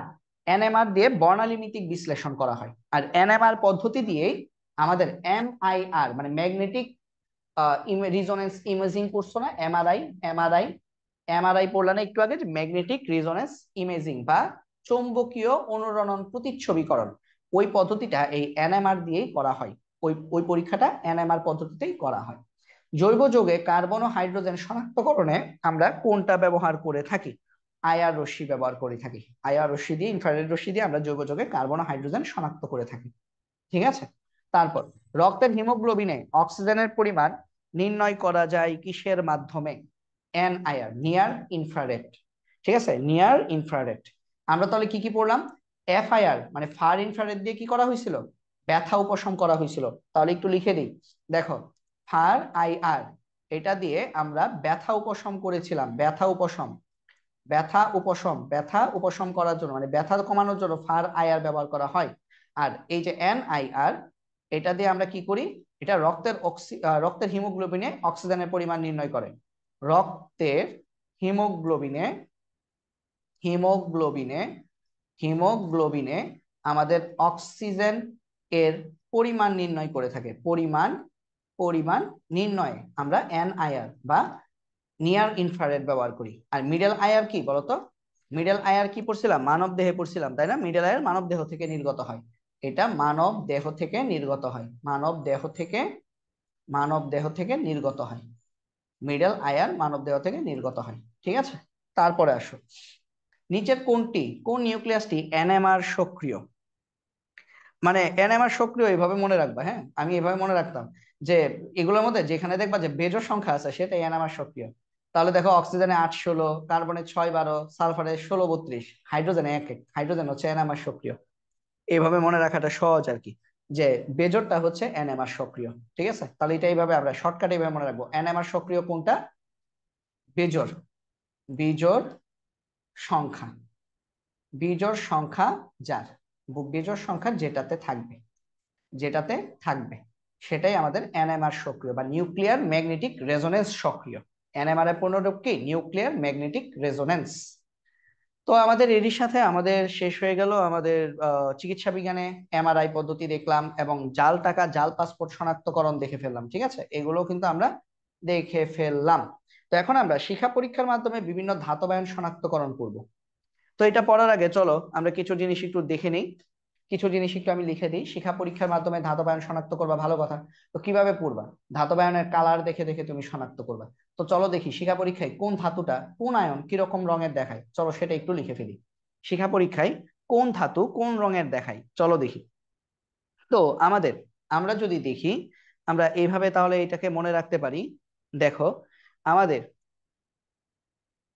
আমি একটু বড় করে দিই, একটু বড় করে লিখি, তাহলে লিখতে সুবিধা হবে। আমি লিখবো যে কি লিখবো? প্রথমে লিখবো, দুইটা একসাথে লিখি, হ্যাঁ? খালি চোখে পরীক্ষার ব্লু গ্লাস, ব্লু গ্লাস মানে কি? কপারের গ্লাস আর কোবাল্ট গ্লাস। এইভাবে লিখি। ধাতব আয়নের, আমি হেডলাইনটা এইভাবে দিই, ধাতব আয়নের, ধাতব আয়নের সৃষ্ট সৃষ্ট বৈশিষ্ট্যমূলক বা বৈশিষ্ট্যপূর্ণ বর্ণের শিখা, বৈশিষ্ট্যপূর্ণ বর্ণের বর্ণের শিখা, ধাতব আয়নের সৃষ্ট বৈশিষ্ট্যপূর্ণ বর্ণের শিখা। তো আমরা প্রথমে দেখব খালি চোখে আমাদের কিরকম দেখায়, খালি চোখে। তারপরে আমরা দেখব ব্লু গ্লাস দিয়ে, ব্লু গ্লাস দিয়ে, এবং ফাইনালি আমরা শনাক্ত করব, সিদ্ধান্ত নিব, সিদ্ধান্ত। তো এইগুলো একটু মুখস্থ টাইপ, হ্যাঁ? মুখস্থ রাখতে হবে। মুখস্থ করার জন্য 4-5 বার রিডিং করলেই দেখবা যে তোমাদের মোটামুটি মাথায় চলে আসছে। দেখো, যদি তুমি দেখো কোন একটা জিনিস খালি চোখে দেখছো যে সেটা সোনালী হলুদ শিখা দিছে, সোনালী হলুদ, তার বর্ণ, ওই বাষ্পটার বর্ণ সোনালী হলুদ, সোনালী হলুদ শিখা, খালি চোখে দেখলা সেটা সোনালী হলুদ শিখা দিয়েছে। আর তারপর ওই সেম জিনিসটা তুমি এখন চোখের মধ্যে ব্লু গ্লাস পরছো, মানে নীল কাচ পরছো, মানে কোবাল্টের চশমা লাগাইছো বা নীল চশমা পরছো, নীল চশমা পরে যদি দেখো, তাহলে সেটাকে তুমি যদি দেখো যে বর্ণহীন শিখা, বর্ণহীন, বর্ণহীন শিখা। তার মানে যেই ধাতবায়নকে তুমি খালি চোখে সোনালী হলুদ দেখবা কিন্তু ব্লু গ্লাস দিয়ে বর্ণহীন দেখবা, সেই ধাতবায়নটা হচ্ছে সোডিয়াম আয়ন। আশা করি বুঝতে পারছো। তাহলে সোডিয়াম আয়নকে আমরা কি দেখি? সোডিয়াম আয়নকে আমরা খালি চোখে, সোডিয়াম আয়নকে আমি যদি মনে করো তাপ দেই, হিট দেই, তাহলে তার থেকে কি হবে? একটা বাষ্প বের হবে, একটা ধোঁয়া বের হবে। ওই ধোঁয়াটা খালি চোখে সোনালী হলুদ কালারের ধোঁয়া দেখা যায়। আর যদি ব্লু গ্লাস দিয়ে যদি দেখো তাহলে বর্ণহীন দেখা যায়। তাহলে দুইটাই মনে রাখতে হবে, ঠিক আছে? পরীক্ষায় খালি চোখেই বেশি আসে, ব্লু গ্লাস দিয়ে খুব একটা আসে না, তাও মনে রেখে দেও। তাহলে যদি খালি চোখে দেখো যে সোনালী হলুদ শিখা, আর ব্লু গ্লাস দিয়ে যদি দেখো বর্ণহীন শিখা, তাহলে তুমি বলবা যে এটা সোডিয়াম আয়ন ছিল, সোডিয়াম আয়ন ছিল। তারপর দেখো খালি চোখে তুমি যদি দেখো হালকা বেগুনি, হালকা বেগুনি তার মানে বেগুনি আর কি, হালকা বেগুনি, বা অনেক সময় MCQ অপশনে বেগুনিও লেখা থাকে, হালকা বেগুনি বা বেগুনি শিখা। আর ব্লু গ্লাস দিয়ে যদি তুমি দেখো যে এটাকে গোলাপি লাল শিখা, দেখো গোলাপি লাল বা গোলাপি, পরীক্ষা অনেক সময় গোলাপি দিয়েও আসে, হ্যাঁ? গোলাপি, গোলাপি লাল শিখা, তাহলে সেই ক্ষেত্রে তুমি সিদ্ধান্ত নিবে এটা হচ্ছে পটাশিয়াম আয়ন। পটাশিয়াম আয়নকে খালি চোখে, পটাশিয়াম আয়নের যে বাষ্প, ধোঁয়া, সেটাকে খালি চোখে হালকা বেগুনি বা বেগুনি রঙে দেখায়, আর ব্লু গ্লাস দিয়ে গোলাপি লাল বা গোলাপি রঙের দেখায়। তারপর যদি তুমি খালি চোখে দেখো ইটের মতো লাল শিখা, ইটের মতো লাল, ইটের মতো লাল, ইটের মতো লাল শিখা যদি দেখো খালি চোখে, আর ব্লু গ্লাস পড়লে তুমি সেটাকে যদি হালকা সবুজ দেখো, হালকা সবুজ, ইটার মতো লাল, আর ব্লু গ্লাস দিয়ে হালকা সবুজ, তাহলে ইটার মতো লাল কে? Calcium 2+, calcium ion. তারপরে দেখো, তারপর তুমি যদি খালি চোখে যদি দেখো হলুদাভ সবুজ, হলুদাভ, হলুদাভ সবুজ, এটাকে আমরা আপেল সবুজ বলি, আপেলের মতো সবুজ, আপেলের মতো সবুজ, সবুজ আপেল আছে না, সবুজ আপেলের মতো সবুজ, আপেলের মতো সবুজ। তো তুমি যদি হলুদাভ সবুজ বা আপেলের মতো সবুজ শিখা যদি দেখো, আপেলের মতো সবুজ শিখা দেখো, আর ব্লু গ্লাস দিয়ে তুমি যদি নীলাভ সবুজ দেখো, জিনিসটাকে নীলাভ সবুজ, মানে নীলের মধ্যে সবুজ আর কি, নীলাভ সবুজ শিখা যদি দেখো, তাহলে তুমি সিদ্ধান্ত নিবে এটা হচ্ছে বেরিয়াম, বেরিয়াম 2+। ঠিক আছে, বেরিয়াম 2+। তারপরে আসো, তুমি যদি, তুমি যদি দেখো যে খালি চোখে নীলাভ সবুজ, নীলাভ সবুজ, নীলাভ সবুজ শিখা, একটা জিনিস মাথায় রেখো, যেটা নীল বা নীলাভ সেটাকে ব্লু গ্লাস দিয়ে দেখা যায় না, বর্ণহীন না, দেখাই যাবে না, দেখাই যাবে না। ঠিক আছে, তাহলে তুমি বলবা সেটা কপার, সেটা হচ্ছে কপারের লবণ, কপার 2+ আয়ন। আর তুমি যদি দেখো যে খালি চোখে হালকা নীল দেখো, তাহলে এটাও কি নীল, তাহলে ব্লু গ্লাস দিয়ে দেখতে পাবা না, মানে ব্লু গ্লাস দিয়ে নীল কিছু দেখা যায় না, বুঝা গেছে, হালকা নীল শিখা, তাহলে এটাও তুমি ব্লু গ্লাসে দেখতে পাবা না, তাহলে তুমি সিদ্ধান্ত নেবে এটা হচ্ছে লেড 2+, বা লেডের লবণ।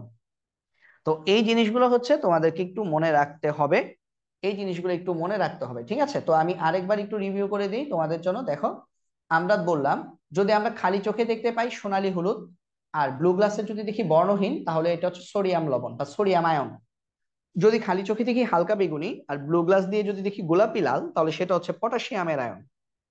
যদি আমরা খালি চোখে দেখি ইটের মতো লাল, আর ব্লু গ্লাস দিয়ে যদি দেখি হালকা সবুজ, তাহলে এটা ক্যালসিয়াম 2+ আয়ন বা ক্যালসিয়ামের লবণ হবে।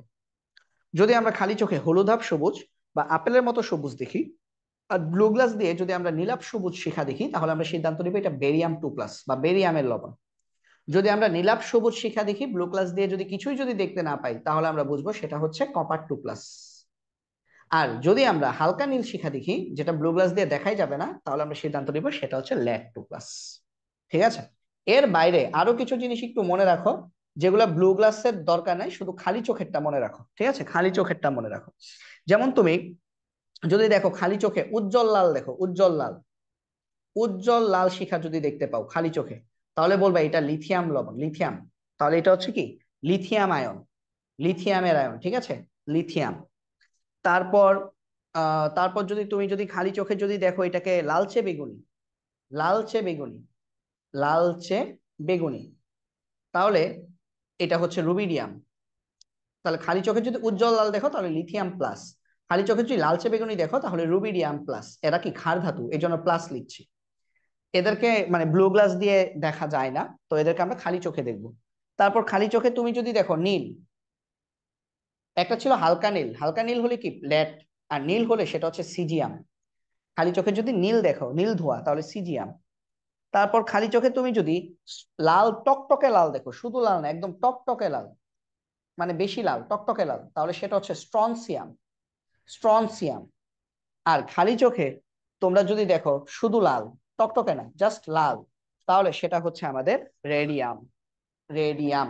আর এ, আর এ, ঠিক আছে, আর এ মানে কি রেডিয়াম। ঠিক আছে, তো আর এ, আর এ হচ্ছে আমাদের রেডিয়াম। তাহলে এই জিনিসগুলো হচ্ছে তোমরা একটু বাসায় একটু মনোযোগ দিয়ে একটু পড়ো, দেখবা পারবা। আচ্ছা, আর দুইটা জিনিস একটু লিখে দিই। সেটা হচ্ছে দুইটা জিনিস আছে যেটা কিনা খালি চোখে কোনো দেখা যায় না, বর্ণ দেয় না, যারা কিনা বর্ণ দেয় না, খালি চোখে না মানে বর্ণই দেয় না। তো ওই দুইটা জিনিস মনে রাখবা, বেরিলিয়াম আর ম্যাগনেসিয়াম। এরা দুইজন শিখা পরীক্ষায় বর্ণ দেয় না, এটা খুবই ইম্পর্টেন্ট, শিখা পরীক্ষায় তারা বর্ণ দেয় না, বর্ণ দেয় না। তো এই দুইটা মনে রাখবা, ঠিক আছে। তো কেন দেয় না, কেন দেয় না তার কারণ হচ্ছে এদের আকার অনেক ছোট, এদের আকার অনেক ছোট, যার কারণে কেন দেয় না একটু লিখে রাখো, যে কেন দেয় না, কেন দেয় না, কেন দেয় না, কেন দেয় না, কেন দেয় না তার কারণ হচ্ছে, কারণ হচ্ছে এদের আকার, এক নাম্বার কারণ হচ্ছে এদের আকার, এদের আকার অনেক ছোট, অনেক ছোট। বেরিলিয়াম কি 2s2, আর ম্যাগনেসিয়াম কি 3s2 পর্যন্ত হয়। আর আকার ছোট হওয়ায় এদের আয়নীকরণ শক্তি অনেক বেশি, আয়নীকরণ শক্তি অনেক বেশি, আয়নীকরণ শক্তি অনেক বেশি। তো আয়নীকরণ শক্তি অনেক বেশি হওয়ার কারণে কি হয়, এদের ইলেকট্রন মুক্ত হতে পারে না। মানে ইলেকট্রনকে যদি মুক্ত করতে চাও, তার মানে আয়নীকরণ শক্তি বেশি, মানে কি এদেরকে আয়নে পরিণত করতে, এদেরকে আয়নে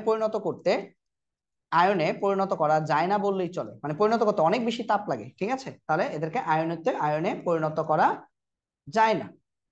এই কারণে এরা শিখা পরীক্ষায় বর্ণ দেয় না। কারণ আমরা দেখছি শিখা পরীক্ষায় সবার আয়ন বর্ণ দেয়, কোনো মানে বেরিলিয়াম ম্যাগনেসিয়াম অবস্থায় বর্ণ দিবে না শিখা পরীক্ষায়। যদি বেরিলিয়াম 2+, ম্যাগনেসিয়াম 2+, মানে আয়ন হতে হবে। তো এদের আকার অনেক ছোট হয়, এদের আয়নীকরণ শক্তি অনেক বেশি হয়, যার কারণে এদেরকে যতই তাপ দাও না কেন, মানে ওই পরিমাণ তাপ দেওয়া যায় না যে পরিমাণ তাপ দিলে তারা আয়নে পরিণত হবে। আয়নীকরণ শক্তি নিয়ে আশা করি তোমাদের ধারণা আছে। তাহলে যেহেতু এদেরকে আয়নে পরিণত করা যায় না, এই কারণে এরা শিখা পরীক্ষায় বর্ণ দিবে না। ঠিক আছে? তো আমি সব জিনিসগুলোকে একসাথে একটু ছোট করে তোমাদেরকে একটু দেখাই, প্লাস আমি তো পিডিএফ দিয়ে দিব, সেখান থেকে তোমরা পড়বা। ঠিক আছে? তো আরেকবার আমি একটু রিভিউ দিই কেন এতবার পড়ছি। কারণ এখন আমরা অনেকগুলো এমসিকিউ করব এই ছকের উপর ভিত্তি করে, এই জন্য এভাবে পড়াচ্ছি তোমাদেরকে। ঠিক আছে? তো এর বাইরে আরো কিছু জিনিস, না এর বাইরে আর কিছু লাগবে না, ওগুলো পরে দেখাচ্ছি। আমাদের যদি সোডিয়াম প্লাস হয়, সেটা খালি চোখে সোনালী হলুদ দেখাবে, ব্লু গ্লাসের মধ্যে বর্ণহীন দেখাবে। যদি পটাশিয়াম প্লাস লবণ হয় বা পটাশিয়াম প্লাস বা পটাশিয়াম লবণ হয়, তাহলে সেটা খালি চোখে হালকা বেগুনি দেখাবে, ব্লু গ্লাসে গোলাপি লাল দেখাবে।